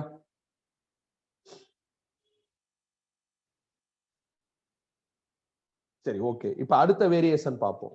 ஸோ 2 வேரியேஷன் முடிச்சாச்சு. வேரியேஷன் ஆஃப் ப்ரெஷர் முடிச்சாச்சு, வேரியேஷன் ஆஃப் டெம்பரேச்சர் முடிச்சாச்சு. ப்ரெஷர் வேரி ஆகுறதுனால சவுண்டோட ஸ்பீட் மாறல. டெம்பரேச்சர் இன்க்ரீஸ் ஆச்சுன்னா சவுண்டோட ஸ்பீட் இன்க்ரீஸ் ஆகுது. அதை நம்ம இப்ப கன்ஃபார்ம் பண்ணியாச்சு. மூணாவது variation of density. Variation of டென்சிட்டினா என்ன? இதான் வெலாசிட்டியோட ஃபார்முலா. இந்த ஃபார்முலாவை பார்க்கறப்ப வெலாசிட்டியும் டென்சிட்டியும் இன்வெர்ஸ்லி ப்ரொபோர்ஷனலா இருக்கு. அப்ப டென்சிட்டி அதிகமாச்சுன்னா வெலாசிட்டி குறையும், டென்சிட்டி குறைஞ்சிச்சுன்னா வெலாசிட்டி அதிகமாகும். இதான் வேரியேஷன் ஆஃப் டென்சிட்டி. இந்த ஃபார்முலா வச்சு ஸ்ட்ரைட்டாவே கன்ஃபார்ம் பண்ணிடலாம். இப்ப சந்தேகம் வரும். ப்ரெஷர் வேரியேஷன் பத்தி யோசிக்கிறப்ப டென்சிட்டியை உள்ள சேர்த்துக்கிட்டோம். பாருங்க, வேரியேஷன் ஆஃப் ப்ரெஷர் அதை பத்தி நாம படிக்கிறப்ப வேரியேஷன் ஆஃப் ப்ரெஷர்ல ப்ரெஷர் அதிகமாச்சுன்னா டென்சிட்டி அதிகமாயிரும், ப்ரெஷர் குறைஞ்சிச்சுன்னா டென்சிட்டி குறையும் அப்படின்ட்டு ப்ரெஷர் வேரியேஷன் பத்தி பேசுறப்ப டென்சிட்டியை நாம இன்க்ளூட் பண்ணிக்கிட்டோம். ஏறக்குறைய டென்சிட்டியோட அடிமை மாதிரி தான் ப்ரெஷர் இருக்கு அப்படின்னு நான் இங்க ஃபர்ஸ்ட் டைட்டில்ல சொல்லியிருந்தேன் வேரியேஷன் ஆஃப் ப்ரெஷர்ல. ஆனா நான் இந்த இடத்துல அப்படி பார்க்கவே இல்லை. இந்த இடத்துல நான் வந்து எப்படி பாக்குறேன்னா ப்ரெஷரை கான்ஸ்டன்டா பாக்குறேன், டென்சிட்டியும் வியும் இன்வெர்ஸ்லி ப்ரொபோர்ஷனல் அப்படிங்கிற மாதிரி யோசிக்கிறான். அப்படி பார்க்கலாமானா பார்க்கலாம். ஏன்னா டென்சிட்டி வந்து இண்டிபெண்டன்ட் ஆஃப் ப்ரெஷர். அதுக்கும் எக்ஸாம்பிள் இருக்கு. இப்ப இந்த ரூம்ல ஹீலியம் கேஸ் இருக்கு, அப்போ ஒரு டென்சிட்டி இருக்கும். ஹீலியம் கேஸை தூக்கிட்டு ஹைட்ரஜன் கேஸ் போட்டா அப்ப வேற ஒரு டென்சிட்டி வந்துடும்.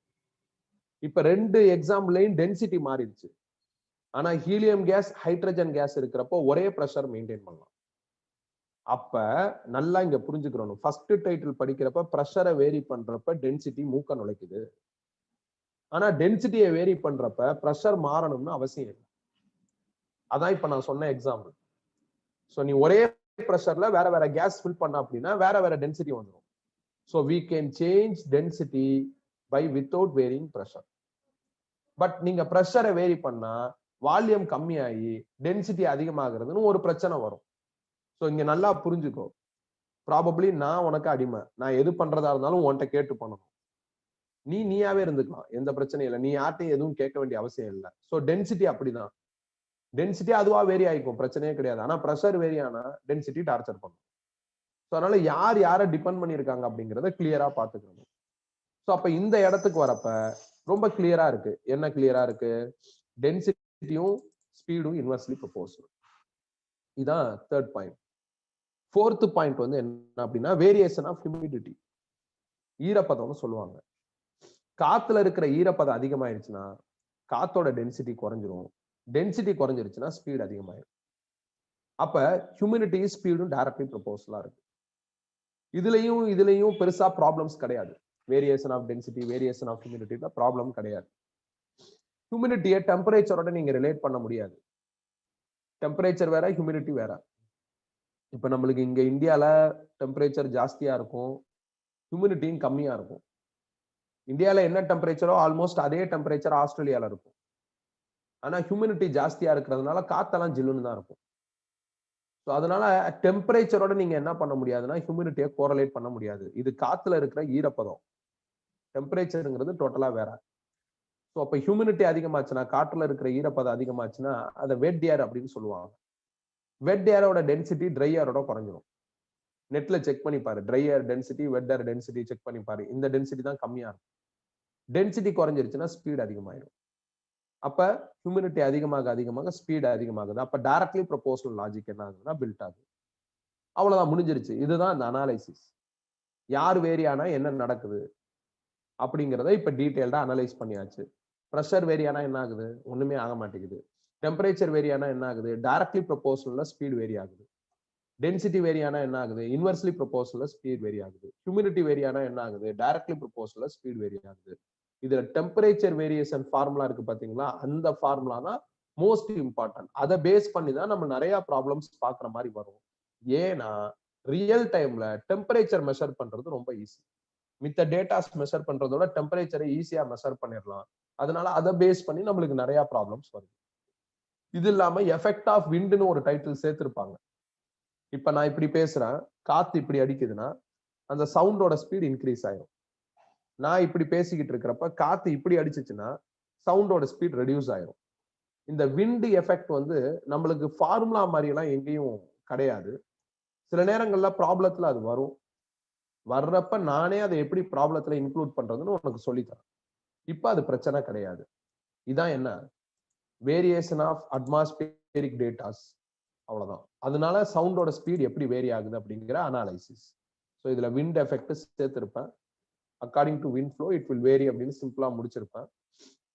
ஓவராலா பாருங்க, ஒரு டைட்டில் இப்ப நம்ம முடிச்சாச்சு. இதுல ப்ராப்ளம்ஸ் பார்த்துட்டோம்னா இந்த டைட்டில் கம்ப்ளீட் ஆயிரும். ஏதாவது டவுட் இருந்தா சாட் பண்ணுங்க, எக்ஸ்பிளைன் பண்றேன்.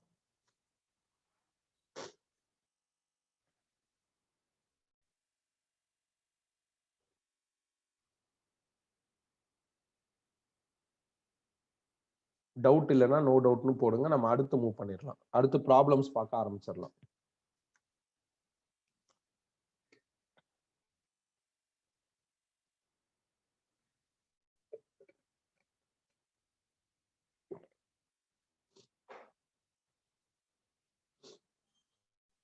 ஆல்ரெடி நம்ம 3 ப்ராப்ளம் பார்த்துருக்கோம். இது வந்து 4th ப்ராப்ளம். இப்ப நம்ம பார்க்க போறது 4th ப்ராப்ளம். ஸ்டார்ட் பண்ணலாமா? சரி, ஓகே. இதுல பெருசா உங்களுக்கு டவுட் வராது. டெம்பரேச்சர் ரிலேட்டடா இருக்கிற ஃபார்முலா ரொம்ப important. So 4th problem.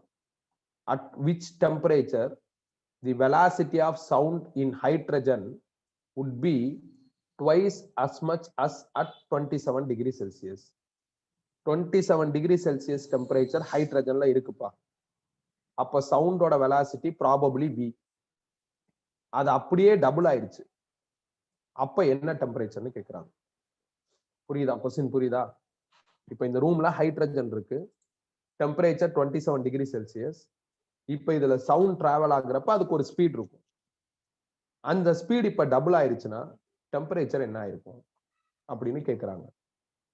Question read பண்றப்பே temperature velocity அப்படிங்கிற அந்த லாஜிக் தெரியுது. ஸோ டெம்பரேச்சருக்கும் சவுண்டோட வெலாசிட்டிக்கும் நம்மள்ட்ட ரெடிமேடாவே ஃபார்முலா இருக்கு. என்ன ஃபார்முலா? ஸ்கொயர் ரூட் ஆஃப், இங்க இருக்கு பாருங்க, square root of R nu T by M. Situation 1ல டெம்பரேச்சர் 27 டிகிரி செல்சியஸ்னு சொல்றாங்க. 27 டிகிரி செல்சியஸ்னா 300 கெல்வின். 300 கெல்வின் இங்க ஃபீட் பண்ணா R நியூ 300 by M னு வரும். அப்ப ஸ்பீட நான் V ன்னு எழுதிட்டேன். சிச்சுவேஷன் 2ல இந்த V அப்படியே 2V ஆ மாறிடுச்சு. அப்ப டெம்பரேச்சர் என்னன்னு கால்குலேட் பண்ண சொல்றாங்க. அததான் இங்க சைடுல எழுதியிருக்கேன். டெம்பரேச்சர் T2 இன் கெல்வின்லயோ இல்ல இன் செல்சியஸ்லயோ கால்குலேட் பண்ண சொல்றாங்க. நாம இந்த ஃபார்முலா மூலமா கால்குலேட் பண்ணா கெல்வின்ல ரிசல்ட் வரும். சோ இதான் லாஜிக். 300 கெல்வின்ல ஸ்பீடு V, இந்த ஸ்பீடு V 2V ஆ மாறிடுச்சுன்னா அப்ப டெம்பரேச்சர் என்ன? இப்ப என்ன பண்ணலாம்? இது அப்படியே இங்க சப்ஸ்டிட்யூட் பண்ணலாம்.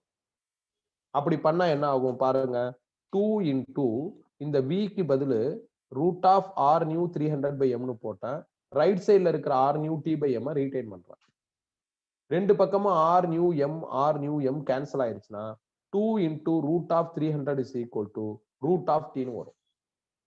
ரூட்டை கேன்சல் பண்றதுக்கு ஸ்கொயர் பண்றேன். அப்படி ஸ்கொயர் பண்ணா 4 into 300 is equal to T னு வந்துரும். அப்ப T 1200 கெல்வின். இதுல இருந்து -273 போட்டோம் அப்படின்னா உனக்கு டிகிரி செல்சியஸ்ல வரும். இதான் இப்ப ஆன்சர். டவுட் இருந்தா கேட்கலாம். சிம்பிள் ப்ராப்ளம் தான்.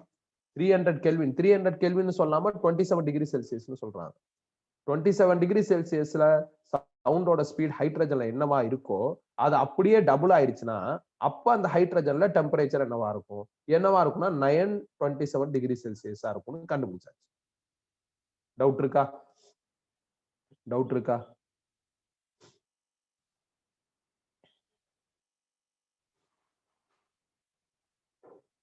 நெக்ஸ்ட் போலாமா?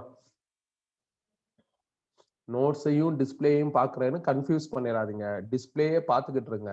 நான் சொன்னா மட்டும் நோட்ஸ் எடுத்து பாருங்க. ஆக்சுவலா இதை இப்ப நீங்க எழுதணும். அதை எழுதாம இருக்கிறதுக்கு தான் நோட்ஸ். நீ நோட்ஸை பாக்குறதுக்கு நோட்ஸ் கொடுக்கல. அதனால அதை பாக்குறேன்னு கன்ஃபியூஸ் பண்ணிக்காதீங்க. டவுட் இருந்ததுன்னா சாட் பண்ணுங்க. எது டவுட்டோ அதை நான் இன்னொரு தடவை எக்ஸ்பிளைன் பண்றேன். டவுட் இல்லைன்னா நம்ம அடுத்ததுக்கு போயிடலாம். நெக்ஸ்ட் போலான்னு நினைக்கிறேன். ஸோ இப்போ 5th question. The velocity of sound increases, the temperature increases. This increase in velocity is. இது வந்து is. இந்த கொஸ்டின்குள்ள போறதுக்கு முன்னாடி நான் ஒரு விஷயத்த உங்களுக்கு திருப்பி எக்ஸ்பிளைன் பண்றேன். இங்க பாருங்களேன். இது மாதிரி ஒரு ஃபார்முலா நம்ம டெரைவ் பண்ணோம். இதுல 0 டிகிரி செல்சியஸ்ல சவுண்டோட வெலாசிட்டி என்ன அப்படின்னா 330. அப்ப இந்த V 0 டிகிரி செல்சியஸ்க்கு பதில் 330 போட்டுடலாம். பிளஸ் 0.61 into T அப்படியே வச்சுக்கிறேன். நம்ம ஆல்ரெடி ஒரு விஷயம் கன்ஃபார்ம் பண்ணியாச்சு. வெலாசிட்டியோட formula in terms of temperature என்னன்னா square root of R nu T by M. இதுல டெம்பரேச்சர் அதிகமாச்சுன்னா வெலாசிட்டி அதிகமாகும். அதே தான் இந்த கொஸ்டின்லயும் சொல்லியிருக்காங்க. பாருங்க, டெம்பரேச்சர் அதிகமாச்சுன்னா வெலாசிட்டி அதிகமாகும். 5th கொஸ்டின்ல பாருங்க, டெம்பரேச்சர் அதிகமாச்சுன்னா வெலாசிட்டி அதிகமாகும். அதை ஃபர்ஸ்ட் டைம்ல என்ன பண்ணிட்டாங்க? ஃபர்ஸ்ட் லைன்ல வந்து சொல்லிட்டாங்க. when temperature increases velocity of sound also increases. அதோட நிறுத்தாம எவ்வளவு இன்க்ரீஸ் ஆகும் அப்படின்னு ஒரு கொஸ்டின் கேட்டாங்க. அதை கண்டுபிடிக்கிறதுக்கு இந்த ரிலேஷன்ஷிப் சப்போர்ட் பண்ணும். பாருங்க, டெம்பரேச்சர் இன்க்ரீஸ் ஆகுறப்ப வெலாசிட்டி இன்க்ரீஸ் ஆகுது. எவ்வளவு இன்க்ரீஸ் ஆகுதுன்னா 0.61 இன்க்ரீஸ் ஆகுது. நீங்க யோசிச்சு பாருங்க, 0 டிகிரி செல்சியஸ்ல 330. நீங்க இங்க 1 டிகிரி செல்சியஸ்னு போட்டா 330 பிளஸ் 0.61 வரும். இங்க 2 டிகிரி செல்சியஸ்னு போட்டா 330 பிளஸ் 0.61 பிளஸ் 0.61 2.61 வரும். இல்ல 0.61 into 2 கூட போடலாம். 3 டிகிரி செல்சியஸ் போட்டா இந்த இடத்துல 3.61 வரும். அப்ப டெம்பரேச்சர் அதிகமாக அதிகமாக வெலாசிட்டி அதிகமாகுது. எவ்வளவு அதிகமாகுதுன்னா ஒரு டிகிரி செல்சியஸுக்கும் 0.61 அதிகமாகுது. இதான்ப்பா இந்த கொஸ்டினுக்கான ஆன்சர். 0.61 இல்லைன்னா 0.6ன்னு போட்டுக்கலாம். அப்படி பாக்குறப்ப ஆப்ஷன் ஏ கரெக்ட். இதுதான் ஆன்சர், அவ்வளவுதான். இப்ப நான் ஸ்ட்ரெயிட்டா இந்த ஆன்சர் எழுதுனா உனக்கு புரியாது. அப்ப இப்ப கொஞ்ச நேரத்துக்கு முன்னாடி நாட் வாண்டட்னு சொன்ன அந்த மேக்ஸை இங்க டெரைவ் பண்ணி இந்த ஆன்சர் எழுதணும். அந்த மேக்ஸை இங்க டெரைவ் பண்ணா இந்த கொஸ்டின் டஃபா தோணும். அதனால நான் முன்னாடியே டெரைவ் பண்ணி காமிச்சிட்டு இங்க ஆன்சரை மட்டும் அப்படியே எழுதியிருக்கேன். கரெக்ட் தானே? டெம்பரேச்சர் அதிகமாக அதிகமாக சவுண்டோட ஸ்பீட் அதிகமாகுது. கரெக்ட் தான், இல்லைன்னு சொல்ல. எவ்வளவு அதிகமாகுது? அதுக்கு நான் அந்த அப்டேட்டட் ஃபார்முலா யூஸ் பண்றேன். 1 டிகிரி செல்சியஸுக்கு 0.61 அதிகமாகுது. புரியுதா? ஏதாவது டவுட் இருக்கா? chat பண்ணுங்க. டவுட் இல்லைன்னா கொஞ்சம் நோ டவுட்னு கம்யூனிகேட் பண்ணுப்பா.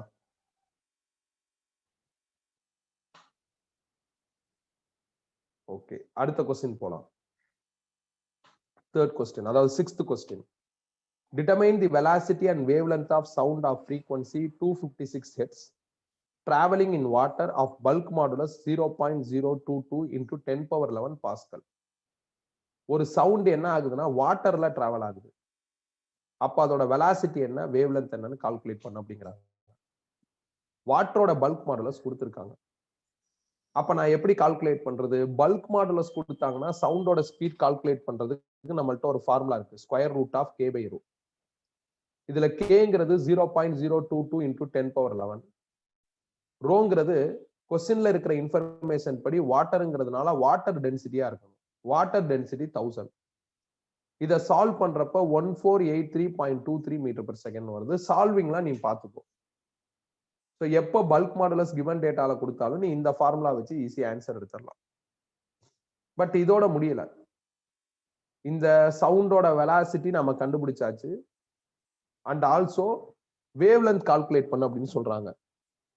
வேவ்லென்த் கால்குலேட் பண்ணா எப்பயும் நீ இந்த ஃபார்முலா எடுத்துக்கோ, லாம்டா இன்டு என். எப்ப வேவ்லென்த் கொடுத்தாலும் கால்குலேட் பண்ண சொன்னாலும் இந்த ஃபார்முலா கரெக்டா சப்போர்ட் பண்ணும். இந்த ஃபார்முலா இன்ட்ரோடக்ஷன்லயே பார்த்தாச்சு. எனி வேவ் இந்த ஃபார்முலா அப்ளிகபிள். சவுண்ட் வேவ் தானே, அப்ப தாராளமா இதை அப்ளை பண்ணிக்கலாம். இதுல இருந்து லாம்டா கண்டுபிடிச்சா v பை n வரும்.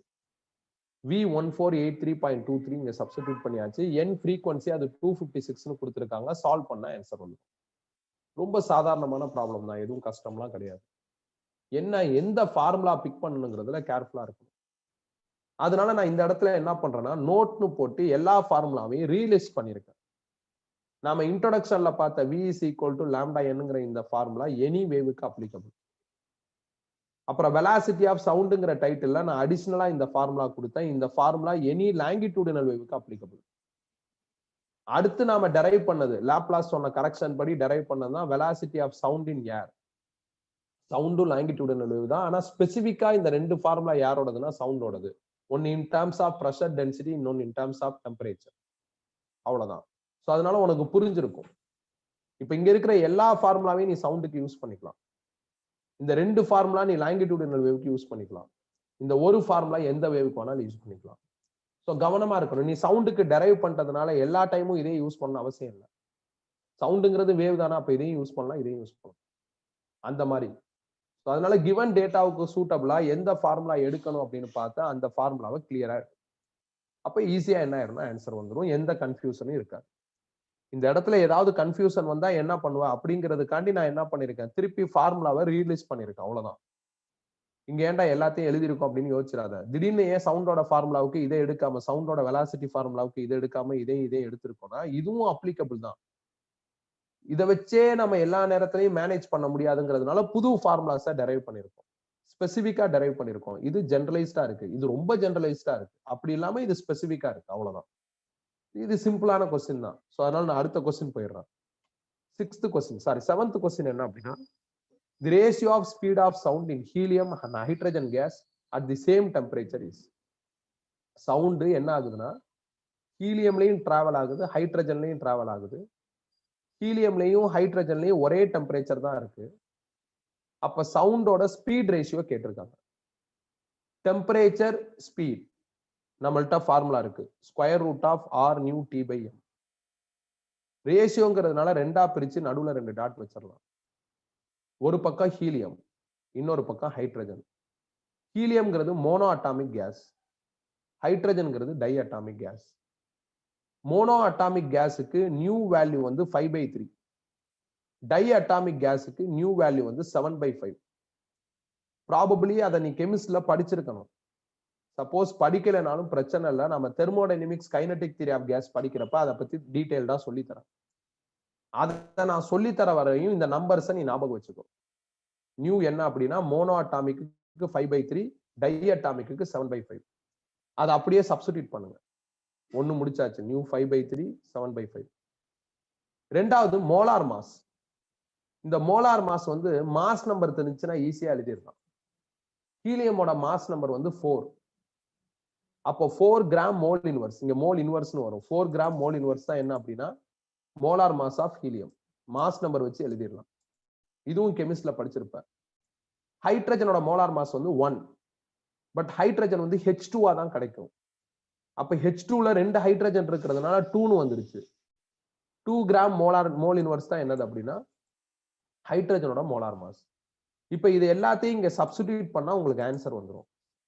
ஸோ அப்ப ஸ்கொயர் ரூட் ஆஃப் 6 நியூக்கு பதில் 5/3 மோலார் மாஸுக்கு பதில் 4 கிராம கிலோகிராமா மாத்துறதுக்கு 10⁻³ டெம்பரேச்சரை டீன்னு போட்டுக்கலாம். ரேஷியோ 6 நியூக்கு பதில் 7/5 டெம்பரேச்சருக்கு டி, ஏன்னா சேம் டெம்பரேச்சர் மாறல. மோலார் மாஸுக்கு பதில் 2 × 10⁻³ இப்ப இதுல எதெல்லாம் கேன்சல் ஆகுதோ கேன்சல் பண்ணிட்டு நம்ம ஆன்சர் எடுத்துடலாம். அவ்வளவுதான், முடிஞ்சிருச்சு. ஸோ டெம்பரேச்சர் சவுண்டு ஸ்பீட்னு சொல்லி இருக்கிறதுனால நான் இந்த ஃபார்முலா எடுத்திருக்கேன். அவங்க 2 டிஃபரெண்ட் கேஸ் சொல்லிட்டாங்க, ஒன்னு ஹீலியம், இன்னொன்னு hydrogen. Helium mono atomic gas, hydrogen di atomic gas. அதோட நியூ வேல்யூ நம்மளுக்கு தெரிஞ்சிருக்கணும்.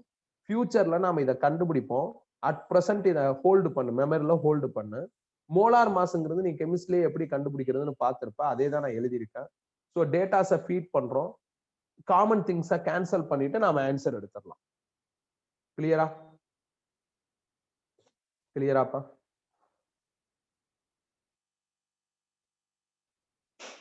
கிளியரா?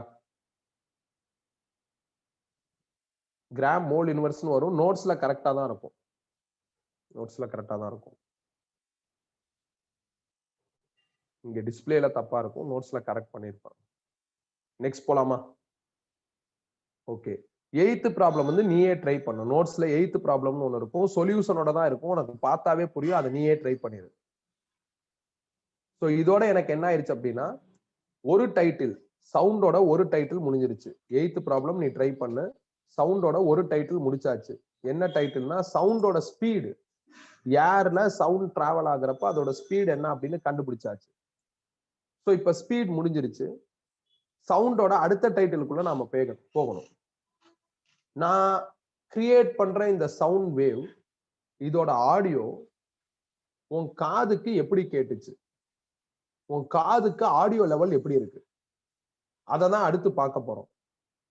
இப்ப நம்ம பார்க்க போற இந்த ஆடியோ லெவல் டாபிக்குக்கும் ஏற்கனவே பார்த்த ஸ்பீடுக்கும் எந்த சம்பந்தமும் கிடையாது. ஹை ஸ்பீட்னா ஆடியோ ஜாஸ்தியா கேட்கும், லோ ஸ்பீட்னா ஆடியோ கம்மியா கேட்கும். அது டெஃபினட்டா கிடையாது, அது வந்து கிடையவே கிடையாது. ஸோ இங்க ஒன்னே ஒண்ணுதான், அது வேற இது வேற, மறந்துடாத. நான் அதனால அதை பத்தி பேசுறப்ப இதையும், இதை பத்தி பேசுறப்ப அதையும் பேசவே மாட்டேன். ஸோ இப்ப நம்ம பார்க்க போற டைட்டில் வந்து இன்டென்சிட்டி ஆஃப் சவுண்ட், சவுண்டோட ஆடியோ லெவல். அதான் இன்டென்சிட்டி ஆஃப் சவுண்ட் லெவல். இந்த இன்டென்சிட்டியோட definition formula power by area. பவரோட யூனிட் வாட்ஸ், ஏரியாவோட யூனிட் மீட்டர் ஸ்கொயர். அப்போ வாட்ஸ் பெர் மீட்டர் ஸ்கொயர் தான் இன்டென்சிட்டியோட கரெக்டான எஸ்ஐ யூனிட். இந்த ஃபார்முலாவை யூஸ் பண்ணி நீங்க கால்குலேட் பண்ற இந்த இன்டென்சிட்டி கிரேட்டர் நம்பரா இருந்ததுன்னா ஆடியோ செமையா இருக்கும். லெஸ்ஸர் நம்பரா இருந்ததுன்னா ஆடியோ ஒழுங்கா கேட்காது. அப்போ ஒரு சவுண்டுங்கிற ஆடியோ அப்சர்வர் ஆகிய உங்களுக்கோ எனக்கோ காதுல விழுகிறப்ப நல்லா ஸ்ட்ராங்கா விழுகுது அப்படின்னா இந்த ஐ ஜாஸ்தியா இருக்குன்னு அர்த்தம். கம்மியா விழுகுதுன்னா ஐ கம்மியா இருக்குன்னு அர்த்தம். அவ்வளவுதான். ஸோ இந்த ஐங்கிற நம்பரை வச்சுதான் ஆடியோ லெவலை நம்ம ஜட்ஜ் பண்ண முடியும். அதான் இங்க இருக்கிற முக்கியமான பாயிண்ட். அதே நேரத்துல இதான் அபிஷியலா இன்டென்சிட்டியோட ஃபார்முலா, அதுல எந்த டவுட்டும் கிடையாது. அதே நேரத்துல சில ஃபேக்டர்ஸை வேரி பண்ணோம்னா இந்த இன்டென்சிட்டியை மாத்தலாம். Intensity directly proportional to amplitude square, இதான் ஃபர்ஸ்ட் ஃபேக்டர். இதுக்கு என்ன அர்த்தம்னா, லாங்குவேஜ் டீச்சர்ஸ், பட்டிமன்றம் பேசுறவங்க, இவங்கெல்லாம் என்ன பண்ணுவாங்கன்னா ஒரு சில வார்த்தைகளை பேசுறப்ப கொஞ்சம் அழுத்தி பேசுவாங்க. அப்ப ஆம்ப்ளிடியூட் ஜாஸ்தி ஆயிரும், அந்த வேர்டோட ஆம்ப்ளிடியூட் ஜாஸ்தி ஆயிரும். அப்ப அந்த ஆம்ப்ளிடியூட் ஜாஸ்தி ஆகுறதுனால அந்த வேர்ட் மட்டும் கொஞ்சம் ஆடியோ ஜாஸ்தியா கேட்கும். நீங்க லாங்குவேஜ் டீச்சர் பார்த்திருப்பீங்க, ப்ரொனன்சியேஷனை வந்து வேரி பண்றதுக்கு சில இடங்கள்ல என்ன பண்ணுவாங்கன்னா அந்த பிச்சை ரைஸ் பண்ணுவாங்க, கொஞ்சம் ரைஸ் பண்ணி பேசுவாங்க. ஸோ அதை தான் நான் இங்க சொல்றேன். ஸோ பட்டிமன்றம் பேசுறவங்களும் அந்த மாதிரி பேசுவாங்க. ஏதாவது ஒரு இடம் வரப்ப பயங்கரமா அழுத்துவாங்களா, அப்ப அங்க ஆம்ப்ளிடியூட் ஜாஸ்தி ஆகுறதுனால ஆடியோ லெவல் ஜாஸ்தி ஆயிரும், உனக்கு வந்து ஜாஸ்தியா கேட்கும். அதை தான் நான் இந்த இடத்துல எழுதியிருக்கேன். So intensity directly proportional to A square. ஏங்கிறது இங்க ஆம்ப்ளிடியூட மீன் பண்ணுது. ஒண்ணு முடிச்சாச்சு. ரெண்டாவது intensity directly proportional to area. இங்க பாருங்களேன், இன்டென்சிட்டி இன்வெர்ஸ்லி ப்ரொபோர்ஷனல் டு ஏரியாவா இருக்கு, இங்க டைரக்ட்லி ப்ரொபோர்ஷனல் டு ஏரியாவா இருக்கு. இந்த ஏரியா எதை மீன் பண்ணுதுன்னா சோர்ஸ் ஏரியாவை மீன் பண்ணுது. சோர்ஸ் ஏரியானா என்ன? யார் சவுண்டை கிரியேட் பண்றாங்களோ அவங்க தான் சோர்ஸ். அந்த சவுண்டை கிரியேட் பண்ற சோர்ஸோட ஏரியா பெருசா இருந்ததுன்னா இன்டென்சிட்டி ஜாஸ்தியா இருக்கும், ஏரியா கம்மியா இருந்ததுன்னா இன்டென்சிட்டி கம்மியா இருக்கும். ஸோ அதான் இதுக்கான அர்த்தம். இப்போ உதாரணத்துக்கு ஒரு சில்வர் ஸ்பூன் எடுத்துக்கிற, ஒரு சில்வர் பிளேட் எடுத்துக்கிற, ரெண்டையும் தரையில போட்டு பாரு, சில்வர் பிளேட்ல சவுண்ட் ஜாஸ்தியா கேட்கும். இதுதான் இந்த ரெண்டாவது பாயிண்ட். அப்ப சில்வர் பிளேட் சைஸ் வைஸ் பெருசு, அப்ப அதுல இருந்து வர சவுண்டும் ஜாஸ்தியா இருக்கும்னு சொல்றாங்க. ஸோ அதான் செகண்ட் பாயிண்ட். சவுண்ட் வந்து சவுண்டோட ஆடியோ லெவல் வந்து சவுண்டை கிரியேட் பண்ற சோர்ஸ் பெருசா இருந்துச்சுன்னா ஜாஸ்தியா இருக்கும். அப்ப இங்க இருக்கிற ஏரியா யாரு? இங்க இருக்கிற ஏரியா சவுண்ட் ஸ்ப்ரெட் ஆகுற ஏரியா. எவ்வளவு தூரம் நாம கிரியேட் பண்ண சவுண்ட் ஸ்ப்ரெட் ஆகுதோ அந்த ஏரியா இது. இது வந்து சவுண்டை கிரியேட் பண்ற சோர்ஸோட ஏரியா. ஸோ 2 பாயிண்ட் முடிச்சாச்சு. இதான் மெயின் ஃபார்முலா, அதுல எந்த டவுட்டும் கிடையாது. இதெல்லாம் சப்ளிமெண்டரி தான். நான் proportional to A square, proportional to source ஏரியான்னு சொல்றேன்ல, இதெல்லாம் எப்படி வந்துச்சுங்கிற ரிசர்ச் நம்மளுக்கு தேவையில்ல. என்னென்னலாம் இருக்கோ அது எல்லாத்தையும் நான் என்ன பண்ணிருக்கேன்னா லிஸ்ட் அவுட் பண்ணிருக்கேன். அப்படி பாக்குறப்ப மூணாவது டேர்ம் என்னன்னா sound directly proportional to frequency square. நீங்க கேள்விப்பட்டிருப்பீங்க ஆடியபிள் ஃப்ரீக்வன்சியோட ரேஞ்ச் என்ன அப்படின்னா 20 ல இருந்து 20,000 அப்படின்னு லோவர் கிளாஸ்ல படிச்சிருப்பீங்க. 20 to 20,000 ஹெர்ட்ஸ் அப்படின்னு லோவர் கிளாஸ்ல படிச்சிருப்பீங்க. நான் இப்ப பேசுற ஆடியோ எல்லாமே இந்த ஃப்ரீக்வன்சில தான் இருக்கும். இந்த ஃப்ரீக்வன்சியோட வேல்யூ, நான் பேசின ஆடியோட ஃப்ரீக்வன்சியோட வேல்யூ கொஞ்சம் கிரேட்டரா இருந்ததுன்னா, ஃப்ரீக்வன்சி ஜாஸ்தியா இருந்ததுன்னா அப்ப ஆடியோ லெவலும் ஜாஸ்தி ஆயிடும். அதுதான் மூணாவது ரிலேஷன்ஷிப். தென் நாலாவது relationship sound intensity level directly proportional to 1/r². இங்க ஆறுங்கிறது அப்சர்வர் டிஸ்டன்ஸ். அப்ப அப்சர்வர் பக்கத்துல இருந்தாருன்னா டிஸ்டன்ஸ் கம்மியா இருக்கும், அப்ப அவருக்கு ஆடியோ ஜாஸ்தியா கேட்கும். அப்சர்வர் தூரமா இருந்தாருன்னா கண்டிப்பா அவருக்கு ஆடியோ கம்மியா கேட்கும். ஸோ இப்ப நாம இங்க பேசிட்டு இருக்கிறதெல்லாம் இந்த ஒரிஜினல் ஃபார்முலாவை ரீமாடிஃபை பண்ணி கலெக்ட் பண்ண லிஸ்ட் தான். இதை எப்படி ரீமாடிஃபை பண்ணி இதை கலெக்ட் பண்ணாங்கிறது கண்டிப்பா நம்மளுக்கு தேவையில்ல. இந்த லிஸ்ட்டை மட்டும் நாம புரிஞ்சுக்கிட்டா போதும். ஸோ அப்ப சில நேரங்கள்ல நாம பேசுற சில வார்த்தையோட பிச் ஆர் ஆம்பிளிடியூட் இன்க்ரீஸ் ஆயிடுச்சுன்னா அந்த வார்த்தையோட ஆடியோ லெவல் மட்டும் அப்சர்வருக்கு ஜாஸ்தியா கேட்கும். நாம சவுண்டை கிரியேட் பண்ற அந்த சோர்ஸ் கொஞ்சம் பெருசா இருந்துச்சுன்னா அப்ப அதுல இருந்து வெளியே வர சவுண்ட் கொஞ்சம் ஜாஸ்தியா இருக்கும். நாம கிரியேட் பண்ற சவுண்டோட ஃப்ரீக்வன்சி இந்த ரேஞ்சில தான் இருக்கும். இதுல நாம கிரியேட் பண்ற சவுண்டோட ஃப்ரீக்வன்சி கொஞ்சம் ஜாஸ்தியா இருந்ததுன்னா அப்ப ஆடியோ லெவல் ஜாஸ்தியா இருக்கும். அப்சர்வர் பக்கத்துல உட்கார்ந்தாருன்னா அவருக்கு ஆடியோ நல்லா கேட்கும். அண்ட் ஆல்சோ சவுண்ட் டிராவல் ஆகுற மீடியம், அந்த மீடியம் டென்சிட்டி வந்து ஹையா இருந்ததுன்னா அப்பயும் ஆடியோ லெவல் என்னவா இருக்கும்னா ஜாஸ்தியா இருக்கும். இதெல்லாம் some variations of sound intensity by some factors. So சவுண்டோட இன்டென்சிட்டியை எப்படி வேரி பண்ண முடியும், தோஸ் ஃபேக்டர்ஸ் அப்படிங்கிற மாதிரி ஒரு லிஸ்ட் நம்மளுக்கு என்ன ஆயிருக்குன்னா ஆஃபர் ஆயிருக்கு. இது ரொம்ப இம்பார்ட்டன்ட்பா. அதுல பர்டிகுலரா first one, third one, fourth one அது இம்பார்ட்டன்ட். அதுல ஃபர்ஸ்ட் ஒன்னும் ஃபோர்த் ஒன்னும் நிறைய நம்மளுக்கு ஃபியூச்சர்லயும் யூஸ் ஆகும். ஸோ இது வந்து செம இம்பார்ட்டன்ட் இது. ஸோ இதை மறந்துடவும் கூடாது. நல்ல எக்ஸாம்பிள்ஸே எடுத்துக்கிறோம். நான் இப்ப எல்லாத்துக்குமே எக்ஸாம்பிள் சொல்லியிருக்கேன், கரெக்டான எக்ஸாம்பிள்ஸே எடுத்துக்கிறோம். அப்பதான் கன்ஃபியூஸ் ஆகாம இருக்கும். இது ஒரு பாயிண்ட். இதுக்கு அடுத்து என்ன, இப்ப நான் எப்படியோ பேசிட்டேன், நான் பேசினா வர்ற சவுண்டோட பவரும் ஸ்ப்ரெட் ஆகிற ஏரியாவையும் இங்க சப்ஸ்டிடியூட் பண்ணி சிம்பிளிஃபை பண்றப்ப எனக்கு ஆன்சர் 10⁻⁻12 வாட்ஸ் பர் மீட்டர் ஸ்கொயர்னு வருது. அப்புறம் நான் இன்னொரு மாடல்ல பேசுறேன். அப்ப நான் பேசிட்டு இங்க பவர் போடுறேன், ஏரியாவை இங்க போடுறேன். அப்ப எனக்கு என்ன ஆன்சர் வருது அப்படின்னா 1 வாட்ஸ் பர் மீட்டர் ஸ்கொயர்னு வருது. ஸோ இதுதான் எனக்கு தெரிஞ்சு மினிமம் நம்பர், இதுதான் மேக்சிமம் நம்பர், இதுதான் ரேஞ்சு. ஸோ நம்ம பேசுற சவுண்டோட இன்டென்சிட்டி மினிமம் இந்த நம்பர்லையும் மேக்சிமம் இந்த நம்பர்லையும் வரும். இந்த நம்பர்ல நான் ஒரு ஆடியோ கிரியேட் பண்ணிருக்கேன்னா அதுவும் காதுக்கே விழுகாது. இந்த நம்பர்ல நான் ஒரு ஆடியோ கிரியேட் பண்ணிருக்கேன்னா அதுவும் காதையே கிழிச்சிரும். உனக்கு ஒண்ணு காதுல இருந்து ரத்தம் வர ஆரம்பிச்சிடும், இல்ல பயங்கரமா வலிக்க ஆரம்பிச்சிடும். ஸோ இப்போ உனக்கு இந்த ரேஞ்சோட இம்பார்ட்டன்ஸ் என்னன்னு புரிஞ்சிருக்கும். ஸோ அப்ப நாம பேசுற எல்லா ஆடியோவோட இன்டென்சிட்டியும் 10⁻⁻12க்கும் 1க்கும் அக்ராஸா தான் இருக்கும். இருக்கிறதுலே minimum audio level 10⁻², maximum audio level 1. இந்த ரேஞ்சில தான் நான் என்ன பேசினாலும் இங்க சப்ஸ்டிடியூட் பண்ணி சிம்பிளிஃபை பண்ணா வர்ற நம்பர் இதுக்குள்ளதான் இருக்கும். இதுக்கு மேலேயும் போகாது, இதுக்கு கீழேயும் போகாது. இதுக்கு மேல போனாலும் உனக்கு கேட்காது, இதுக்கு கீழே போனாலும் கேட்காது. இதான்ப்பா minimum to maximum of intensity level. இப்ப இந்த நம்பர் எப்படி இருக்குன்னா 10⁻12 1 அப்படிங்கிற இந்த நம்பர்லாம் எப்படி இருக்குன்னா சின்ன நம்பரா தான் இருக்கு. சின்ன நம்பரா இருந்தாலும் ரேஞ்ச் ரொம்ப ஜாஸ்தியா இருக்கு. இந்த 10⁻12 1 நீ கிராஃப் ஷீட்ல ஸ்கேலா மார்க் பண்றதுங்கிறது ரொம்ப கஷ்டம். ஸ்கேல் மார்க் பண்றது செம டஃபா இருக்கும் இந்த நம்பருக்கு. இது ஒரு பிரச்சனையா நான் பாக்குறேன். இன்னொரு பிரச்சனை என்ன அப்படின்னா, நான் இப்ப யார்ட்டையோ சொல்றேன், அவங்க ஓரளவுக்கு அவங்க படிக்காதவங்க, அவங்களுக்கு இந்த மாதிரி கான்செப்ட்ஸ் எல்லாம் தெரியாது, அவங்கள்ட்ட போய் சொல்றேன், ஆடியோ லெவல் 1னா உங்களுக்கு காது வலிக்கும், காது கிழிஞ்சிரும் அப்படின்னு சொல்றேன். அவங்க நம்பவே மாட்டாங்க. ஏன்னா பேசிக்கா ஹியூமன் மென்டாலிட்டி என்ன சொல்லுதுன்னா 1னா சின்ன நம்பர்னு தான் சொல்லுது.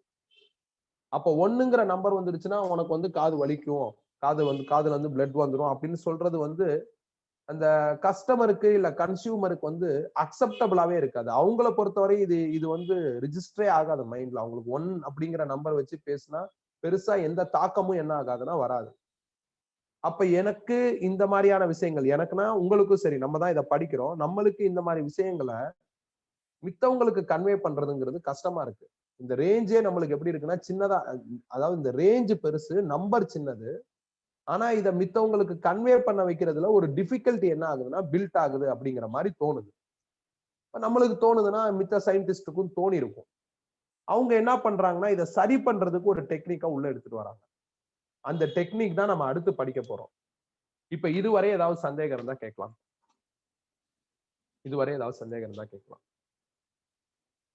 இப்ப நாம பார்த்துக்கிட்டு இருக்கிற இந்த ஆடியோ லெவலுங்கிற டைட்டிலுக்கும் ஏற்கனவே பார்த்த சவுண்டோட ஸ்பீடுங்கிற டைட்டிலுக்கும் எந்த ரிலேஷன்ஷிப்பும் கிடையாது.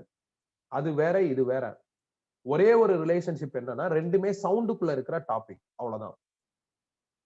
சவுண்டோட ஆடியோங்கிறது இந்த ஃபார்முலா மூலியமா தான் கால்குலேட் பண்ணப்படுது. இந்த ஐங்கிற நம்பர் கிரேட்டரா இருந்தா அப்சர்வருக்கு ஆடியோ சூப்பரா கேட்டிருக்கும், லெஸரா இருந்தா ஆடியோ ஒழுங்கா கேட்டிருக்காது. இந்த இன்டென்சிட்டியை வேரி பண்றதுக்கு இந்த ஃபேக்டார்ஸை யூஸ் பண்ணலாம். இந்த ஃபேக்டார்ஸ் வேரியாக இன்டென்சிட்டி வேரி ஆகும். அதே நேரத்துல நீ எவ்வளவுதான் மூச்சை போட்டு பேசினாலும் மினிமம் டு மேக்சிமம் நம்பர் இதான். இந்த நம்பர்ல ஒரு ஆடியோ உன் காதுக்கு வந்துச்சுன்னா கண்டிப்பா உனக்கு ப்ளீட் ஆக ஆரம்பிச்சிடும் காதுல. இந்த நம்பர்ல ஒரு ஆடியோ வந்துச்சுன்னா ஒழுங்கா கேட்காது. இந்த ரெண்டு நம்பருமே சின்ன நம்பர் தான், ஆனா ரேஞ்ச் ஹெவியா இருக்கு. அண்ட் ஆல்சோ இதை ஸ்கேலா மார்க் பண்றது, கிராஃப் ஷீட்ல ஸ்கேலா மார்க் பண்றதுங்கிறது கொஞ்சம் கஷ்டம். அந்த மாதிரி பிரச்சனை எப்ப வந்தாலும் இந்த ரேஞ்ச வேற ஒரு ரேஞ்சா மாத்துவாங்க. இந்த ரேஞ்ச வேற ஒரு டெக்னிக் யூஸ் பண்ணி வேற நம்பர்ஸா மாத்துவாங்க. இது எல்லாத்தையும் தாண்டி நான் போய் ஓரளவுக்கு சயின்ஸ் தெரியாதவங்கள்ட்ட ஆடியோ லெவல் 1னா ஹைலி டிஸ்டர்ப்டா இருக்கும், டார்ச்சரா இருக்கும் அப்படின்னு சொன்னா அவங்களால அதை ஏத்துக்கவே முடியாது. அந்த மாதிரி இருக்கும். அதனால இதை வேற மாதிரி மாத்தணும். ஸோ டவுட் இருந்தா கேட்கலாம்.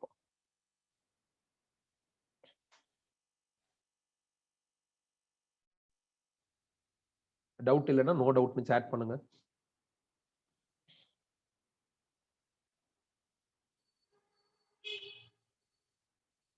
நெக்ஸ்ட் போலாமா? ஓகே. நான் சொன்ன மாதிரி இந்த மாதிரி ஸ்மால் நம்பர்ஸ், ஹெவியா ரேஞ்ச் இருக்கிற ஸ்மால் நம்பர்ஸை கேஷுவலா மாத்துறதுக்கு, கேஷுவலா மாத்திட்டா கஸ்டமருக்கு ஈஸியா புரியும், அவங்களுக்கும் புரிய வைக்கிறதுக்கு ஒரு டெக்னிக் எடுத்துட்டு வந்தாங்க. அந்த டெக்னிக் தான் டெசிபல் டெக்னிக். டெசிபல்ல ஒரு ஃபார்முலா இருக்கு. Beta is equal to 10 log base 10 I/I0. Watts per metre ஸ்கொயர்டை நான் டெசிபலா கன்வெர்ட் பண்ண போறேன். இப்ப நான் ஏதோ ஒரு ஆடியோவை கிரியேட் பண்ணிட்டேன். அந்த ஆடியோவோட இன்டென்சிட்டி எவ்வளவுனா, இது ஃபர்ஸ்ட் கேஸ், அந்த ஆடியோவோட இன்டென்சிட்டி எவ்வளவு அப்படின்னா 10⁻−12 வாட்ஸ் பர் மீட்டர் ஸ்கொயர். இதை இங்க சப்ஸ்டிடியூட் பண்ணுங்க. அப்ப நான் முதல்ல முடிக்கிற வரை நீ கவனிச்சா சூப்பரா புரியும்.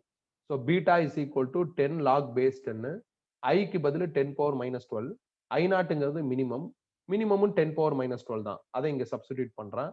இது கேன்சல் ஆயிடுச்சுன்னா 10 log base 10 1ன்னு வரும். log 1ங்கிறது 0, அப்ப 0 × 10 0 டெசிபல்னு வந்துடும். ஸோ நான் கிரியேட் பண்ண ஆடியோவோட லெவல் இதான். அதை நான் டெசிபல் ஃபார்முலால சப்ஸ்டிடியூட் பண்ணி ஆன்சர் எடுத்துட்டேன். அடுத்து நான் இன்னொரு ஆடியோ கிரியேட் பண்றேன். அந்த ஆடியோ லெவல் எவ்வளவு அப்படின்னா 1 வாட்ஸ் பர் மீட்டர் ஸ்கொயர். இப்ப இதை கொண்டு போய் டெசிபல் ஃபார்முலால சப்ஸ்டிடியூட் பண்றேன். அப்ப எனக்கு என்ன வரும்? 10 லாக் பேஸ் 10, ஐக்கு பதில் என்ன அப்படின்னா 1, I0ங்கிறது மினிமம், மினிமம் எவ்வளவுனா 10 பவர் மைனஸ் 12, அதை இங்க போட்டாச்சு. இந்த 10 பவர் மைனஸ் 12 மேல போயிருச்சுன்னா 10 பவர் பிளஸ் 12 ஆயிரும். அப்ப 10 லாக் பேஸ் 10, 10 பவர் 12 வருது. லாக்ல பவர்ல நம்பர் இருந்தா அதை ஃப்ரண்ட்ல எழுதலாம். அப்படி எழுதுனா நம்மளுக்கு என்ன ஆகுது? 120, இது மிஸ்ஸிங்ப்பா. ஃப்ரண்ட்ல எழுதுனா என்ன ஆகும் அப்படின்னா 120 இன்டூ 1ன்னு வந்துடும். ஃப்ரண்ட்ல எழுதிட்டீங்கன்னா இந்த 12 இங்க வந்துடும். அப்ப 10 இன்டூ 12 120 ஆயிரும். அப்புறம் லாக் 10 பேஸ் 10 இருக்கும். லாக் பேஸ் 10 ஓட வேல்யூ என்னன்னா 1. அப்ப இதை சால்வ் பண்ணா 120 டெசிபல்னு வரும். இப்ப ரேஞ்ச் பாருங்களேன். Minimum 0 decibel, maximum 120 decibel. இப்ப கஸ்டமருக்கு ஈஸியா புரிய வைக்கலாம். நம்மளுக்கும் இந்த நம்பர் கன்வீனியன்ட்டா இருக்கு. அதாவது 0 டெசிபல்ல ஒரு ஆடியோ வந்துச்சுன்னா நம்மளுக்கு கேட்காது. 120 டெசிபல்ல வந்துச்சுன்னா நம்மளுக்கு காது டேமேஜ் ஆயிரும் அப்படின்னு இந்த நம்பர்ஸை வச்சு ஈஸியா புரிஞ்சுக்கலாம். அப்ப நான் ஒரு லோக்கலா இருக்கிற ஒரு கஸ்டமர்ட்ட நான் இப்படி பேசலாம். 100 டெசிபலுக்கு மேல போகாதீங்க, போனா உங்களுக்கு இரிட்ரேட்டிங்கா இருக்கும் அப்படின்னு சொல்லலாம். 100 ரெஃபரன்ஸா வச்சு பேசுறப்ப எல்லாருக்குமே புரியும். அப்ப எபோவ் 100 டேஞ்சர், லெசர் தென் 100 ஓரளவுக்கு ஓகே, 60 70னா கம்ஃபர்டபுளா இருக்கும். ரிலாக்ஸ்டா இருக்கணும் அப்படின்னா 30 டெசிபல் 40 டெசிபல்ல கேட்கலாம். இந்த ஃப்ளூட்டு, பறவைகள் கத்துறது, இதெல்லாம் வந்து டெசிபல் ரொம்ப கம்மியா இருக்கும். அப்ப ஆட்டோமேட்டிக்கா மைண்ட் ரிலாக்ஸா இருக்கிற மாதிரி இருக்கும். பொதுவாவே இந்த இந்த இந்த டெசிபல் இருக்கு பாத்தீங்களா, சவுண்ட் லெவல் இருக்கு பாத்தீங்களா, சவுண்டோட ஆடியோ இருக்கு பாத்தீங்களா, அது ரொம்ப அதிகமா கேட்கறது, ரொம்ப இரைச்சலா கேட்கறதுங்கிறது ஒரு இரிட்ரேட்டிங்கான ஒரு விஷயம் தான். இத வந்து நாய்ஸ் பொல்யூஷன் சொல்லுவாங்க. யாரும் பெருசா இத பத்தி கவலைப்படுறது இல்லை. இப்ப நீங்க இனிமேலு மார்க்கெட்ல போய் ஏதாவது ஒரு மிஷின் வாங்குறீங்க, ஒரு ஜெனரேட்டர் வாங்குறீங்கன்னா டெசிபல் ரேஞ்ச் பாருங்க. ஒரு 60 70 டெசிபல்னா அதை அக்செப்ட் பண்ணிக்கலாம். 100 டெசிபல் 110 டெசிபல்னா அதுல இருந்து நிறைய சவுண்ட் வரும். அது நம்மளுக்கு இரிட்ரேட்டிங்கா தான் இருக்கும். நீ யோசிச்சு பாரு, நீ எக்ஸாம் எழுதுற ஹால் சைலண்டா தான் மெயின்டைன் பண்ணுவாங்க. ஏன்னா அங்க நாய்ஸோ இல்ல இந்த மாதிரியான சவுண்ட் ஹெவியா வந்துச்சோ உன்னோட பிரெயின் திங்க் பண்ணாது. ஸோ அப்ப இந்த நாய்ஸ் ஸ்ட்ரைட்டாவே நம்ம பிரெயினை என்ன பண்ணுதுன்னா சஃபர் பண்ணுது. இன்னைக்கு நம்மளோட லைஃப்ல பாத்தீங்கன்னா நாய்ஸியான ஒரு என்வயர்மெண்ட்ல தான் இருக்கும். அதனால ஆட்டோமேட்டிக்காவே எல்லாருக்குமே என்ன ஆகும்னா திங்கிங் லெவல் குறையும். ஆக்சுவலா அப்படி இருக்கக்கூடாது. நாய்ஸ் கம்மியா தான் இருக்கணும். அப்பதான் நம்ம மைண்ட் எப்படி இருக்கும் அப்படின்னா ரிலாக்ஸா இருக்கும். ஆனா இதை பத்தி யாரும் பெருசா கவலைப்படுறது இல்லை. ஏர் பொல்யூஷன், வாட்டர் பொல்யூஷனுக்கு கொடுக்குற இம்பார்ட்டன்ஸ் வந்து நாய்ஸ் பொல்யூஷனுக்கு கொடுக்கறது இல்லை. ஏர் பொல்யூஷன்ல இருந்து வெளியே வர்றதுக்கு நம்ம கொஞ்சம் ட்ரீஸை வச்சு சரி பண்ணிக்கலாம். வாட்டர் பொல்யூஷன்ல இருந்து வெளியே வர்றதுக்கு நம்ம நிறைய மெத்தட் ஃபாலோ பண்ணலாம். இல்ல பொல்யூட்டட் வாட்டர் கிடைக்குதுனால அதை பியூரிஃபை பண்ணிக்கலாம். ஆனா இப்ப இந்த இந்த சைட்ல ஒரு இண்டஸ்ட்ரி இருக்கு, இதுல இருந்து நாய்ஸ் வருதுன்னா அதுல இருந்து தப்பிக்கிறதுக்கு எனக்கு ஒரு வழியும் கிடையாது. நான் பஞ்சை வச்சுட்டு தான் சுத்தணும். அப்படி இல்லை அப்படின்னா நான் அங்க இருந்து வேற ஒரு இடத்துக்கு போகணும். பொதுவாவே சிட்டில இருக்கிறவங்களுக்கு நிறைய ஹெல்த் இஷ்யூஸ் வருது. அதுக்கு ஒரு மேஜர் ரீசன் நாய்ஸ் பொல்யூஷன் தான். ஆனா அந்த ஆஸ்பெக்ட்ல யோசிக்கிறதே கிடையாது யாருமே. எல்லாருமே கேஷுவலா எடுத்துக்கிறோம். ரொம்ப நாய்ஸியான ஒரு என்வயர்மெண்ட்ல ஒர்க் பண்ணிட்டு நீ வர்றப்ப ஈவன் தோ அது கம்மியான ஒர்க்கா இருந்தாலும் உனக்கு ரொம்ப ஸ்ட்ரெஸ்ஸா தோணும். இது எல்லாருக்கும் இருக்கிறது. ஸோ அதனாலதான் வந்து என்ன பண்றாங்கன்னா டீச்சர் ஜாப்லாம் சிம்பிள் ஜாப், அது கம்ஃபர்டபுளா இருக்கும் அப்படின்னு சொல்றாங்க. ஏன்னா நாய்ஸ் இருக்காது, சைலன்ஸ் அங்க அதிகமா மெயின்டைன் பண்ணலாம். அப்ப அந்த ஒர்க்கிங் என்வயர்மெண்ட் பிளசண்டா இருக்கிறதுனால கம்ஃபர்டபுளா இருக்கிற மாதிரி தெரியுது. ஸோ அந்த மாதிரி சொல்லுவாங்க. பட் நான் ஏத்துக்க மாட்டேன். அது எல்லா ஒர்க்கும் அவங்கவுங்க இடத்துல அவங்கவுங்களுக்கு கஷ்டமாவும் ஈஸியாவும் தோணும். அது டோட்டலா வேற. பட் நாய்ஸ் இது ஹைலி டேஞ்சர். ஸோ நீங்க முடிஞ்ச வரையும் என்ன பண்ணுங்க, நாய்ஸ் அவாய்ட் பண்ணுங்க. இந்த டூ வீலர்ஸ்லாம் சில பேர்லாம் என்ன பண்றாங்கன்னா மாடிஃபைட் டிசைனா பண்ணிட்டு நிறைய சவுண்டோட எல்லாம் ஓட்டுவாங்க.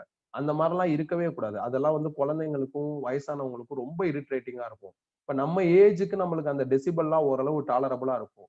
சைல்டுக்கும் ஏஜ்டு பர்சனுக்கும் வந்து அது டாலரபிளே கிடையாது. ஒரு 40 50 டெசிபல் தான் டாலரபிள். அதுக்கு மேல போவே கூடாது. ஆனா இப்ப ஆவரேஜா பார்த்தாவே நம்ம 80 டெசிபல் கிட்ட இருப்போம். அப்ப நம்ம எல்லாருக்குமே அது ஸ்ட்ரெஸ். அதுல இன்னும் நாம கிரியேட் பண்ணோம்னா இன்னும் ஹை ஸ்ட்ரெஸ்ஸா தான் மாறிக்கிட்டு இருக்கும். ஸோ அப்ப இப்ப இவ்வளவு பாயிண்ட்ஸ் நான் உங்களுக்கு சொல்ல முடியுது. எப்ப இப்படி கன்வெர்ட் பண்ணதுக்கு அப்புறம். ஆனா இதுக்கு முன்னாடி இருந்த இந்த நம்பர் ரேஞ்ச் இருக்கு பாத்தீங்களா, மினிமம் 10 பவர் மைனஸ் 12, மேக்ஸிமம் 1. இதை வச்சு அத்தனை பாயிண்ட்டும் பேச முடியாது. அது இல்லாம இது தெரிஞ்சதுனால இனிமேல நாம வந்து எங்கேயாவது ஒரு இடத்துல ஒரு நாய்ஸ் ரிலேட்டடான மிஷின் பர்ச்சேஸ் பண்றோம்னா டெசிபல் எவ்வளவுன்னு பார்த்துட்டு வாங்கலாம். ரொம்ப டெசிபல் ஜாஸ்தியா இருந்தாலும் விட்டுறலாம். ஹை டெசிபலா இருக்கும், காஸ்ட் கம்மியா இருக்கும். காஸ்ட்டை பார்த்தோம் அப்படின்னா நாய்ஸ் பொல்யூஷனால நம்ம சஃபர் ஆகுற மாதிரி இருக்கும். இதான்ப்பா டோட்டலா intensity of sound. Intensity of sound லெவல்னு கூட சொல்லலாம், இல்ல இன்டென்சிட்டி ஆஃப் சவுண்ட்னு கூட சொல்லலாம், இல்ல சிம்பிளா இன்டென்சிட்டின்னு கூட சொல்லலாம். டவுட் இருந்தா கேட்கலாம்.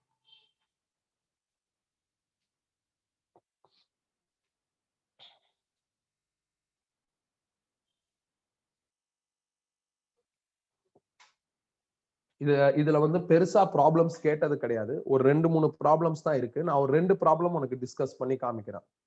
நீ டவுட் இருந்தா கேளு, நான் திருப்பி சொல்றேன்.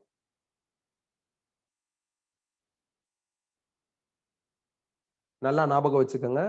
வாட்ஸ் பர் மீட்டர் ஸ்கொயர்ல டேட்டா கொடுத்துட்டாங்கன்னா அதை இங்க சப்ஸ்டிடியூட் பண்ணா டெசிபலுக்கு கன்வெர்ட் ஆயிரும். டெசிபல்ல டேட்டா கொடுத்தாங்கன்னா அதை இங்க சப்ஸ்டிடியூட் பண்ணும். பண்ணாங்கன்னா நம்ம சிம்பிளிஃபை பண்ணி வாட்ஸ் பர் மீட்டர் ஸ்கொயர்ல எடுத்துக்கலாம். டெசிபலுங்கிறது சவுண்டோட யூனிட் கிடையாது. டெசிபலுங்கிறது ஒரு டெக்னிக். இந்த டெக்னிக்கை யூஸ் பண்ணி ஹை ரேஞ்ச லோ ரேஞ்சா மாத்திரலாம். நம்பர் சின்னது அது வேற, ரேஞ்ச் பெருசு. பெரிய ரேஞ்ச சின்ன ரேஞ்சா என்ன பண்ணிக்கலாம்னா மாத்திக்கலாம். இப்ப இதுல ஃபர்ஸ்ட் ப்ராப்ளம், அதாவது 9th problem. The intensity level of two sounds are 100 decibel and 50 decibel. டெசிபல்ல நம்பர்ஸ் கொடுத்துட்டாங்க. தே ரேஷியோ ஆஃப் இன்டென்சிட்டின்னு கேட்டிருக்காங்க. இன்டென்சிட்டி லெவல்னா டெசிபல்ல இருக்கும். இன்டென்சிட்டினா சாதாரண SI unit watts per metre ஸ்கொயர்ல இருக்கும். அப்ப டெசிபல்ல கொடுத்துட்டு வாட்ஸ் பர் மீட்டர் ஸ்கொயர்ல ஆன்சர் கேட்டிருக்காங்க. நம்மள்ட்ட ஒரு ஃபார்முலா இருக்கு.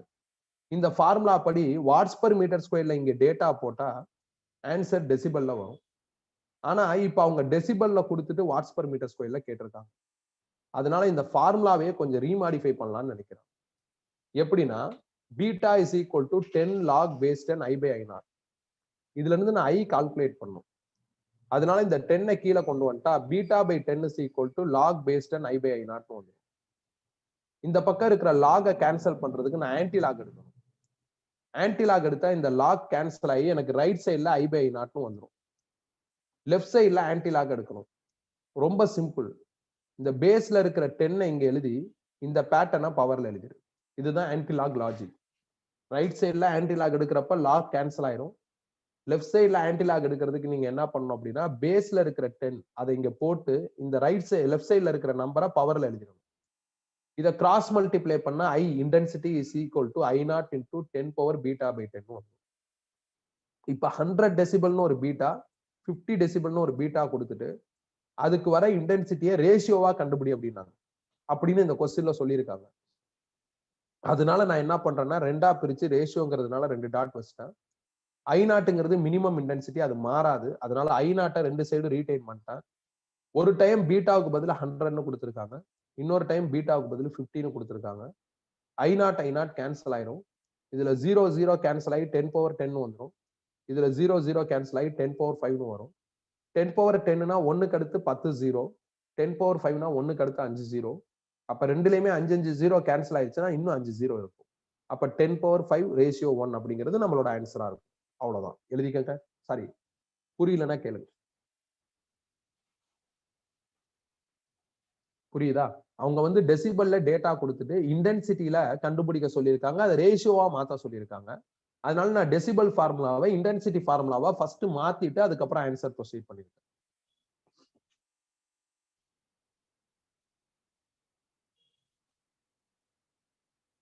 கிளியரா?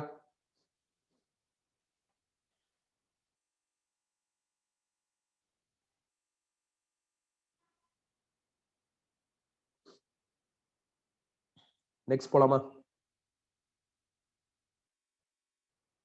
ஓகே, இன்னும் ஒரு கொஸ்டின் பாத்திரலாம். இது வந்து 10th கொஸ்டின்.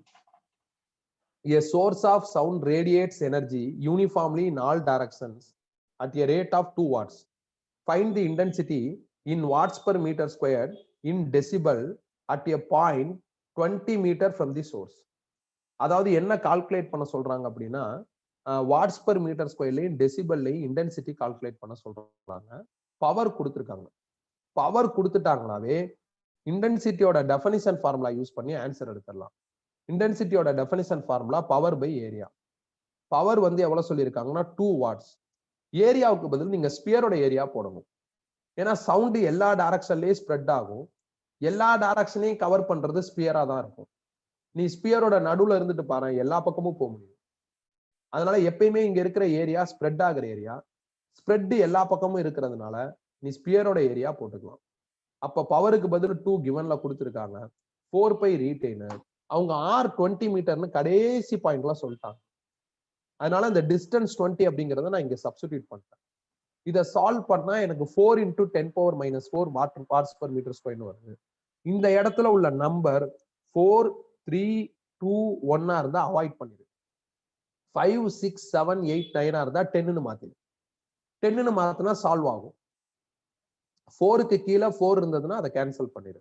அப்ப இதை அவாய்ட் பண்ணிட்டு எழுதுனா 10 power minus 4 watts per metre ஸ்கொயர்னு வருது. இப்ப இன்டென்சிட்டியை நாம வாட்ஸ் பர் மீட்டர் ஸ்கொயர்ல கண்டுபிடிச்சாச்சு. இதே கொஸ்டின்ல இன்டென்சிட்டியை டெசிபல்லையும் கண்டுபிடிக்க சொல்லியிருக்காங்க. டெசிபல் ஃபார்முலா என்ன? 10 லாக் பேஸ் 10 ஐ பை ஐ. இதுல 10 லாக் பேஸ் 10 ரீடைன் பண்றேன். ஐக்கு பதில் 10 பவர் மைனஸ் 4னு கால்குலேட் பண்ணிருப்போம். அதை இங்க சப்ஸ்டிடியூட் பண்ணிட்டேன். கீழே 10 பவர் மைனஸ் 12 ரீடைன் பண்ணிக்கிறேன். ஏன்னா I0ங்கிறது minimum. Minimum always 10 power minus 12. இதையும் கேன்சல் பண்ணா டினாமினேட்டர்ல 10 பவர் மைனஸ் 8 வரும். அதை மேல எடுத்துட்டு போயிட்டா 10 பவர் பிளஸ் 8 வந்துடும். இந்த 8 பவர்ல இருக்கு. லாக்ல பவர்ல இருந்தா ஃப்ரண்ட்ல எழுதலாம். ஃப்ரண்ட்ல 8 இன்டூ 10 18 வந்துடும். லாக் பேஸ் 10 10 வருது. லாக் பேஸ் 10 10ஓட வேல்யூ 1. அப்போ 1 இன்டூ 80 டெசிபல் வரும். இதான் ஆன்சர். ஸோ இன்னும் ஒரு கொஸ்டின் இருக்கும், அதை நீ ட்ரை பண்ணு. ஸோ இதோட செகண்ட் டாபிக் ஆஃப் சவுண்ட் முடிஞ்சிருச்சு. சவுண்டோட ஆடியோ லெவல் பத்தி இப்ப படிச்சாச்சு. ஏதாவது டவுட் இருந்தா கேட்கலாம், இல்லைன்னா நீங்க லாக் அவுட் ஆயிக்கலாம். ஸோ கம்மிங் ஃப்ரைடே ஈவினிங் 6:15 நம்மளுக்கு அடுத்த ஆன்லைன் கிளாஸ்.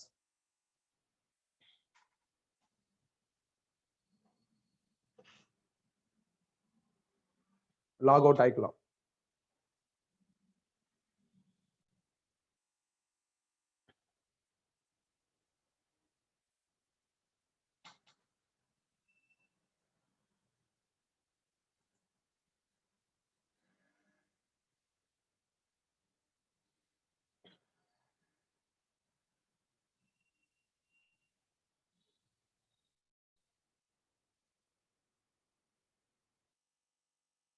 ராஜா சார்,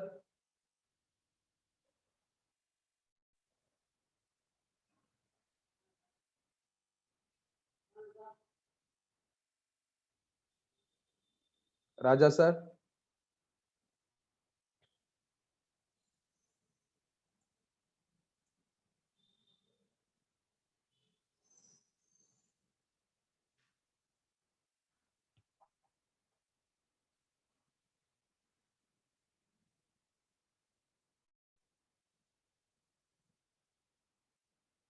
ராஜா சார்,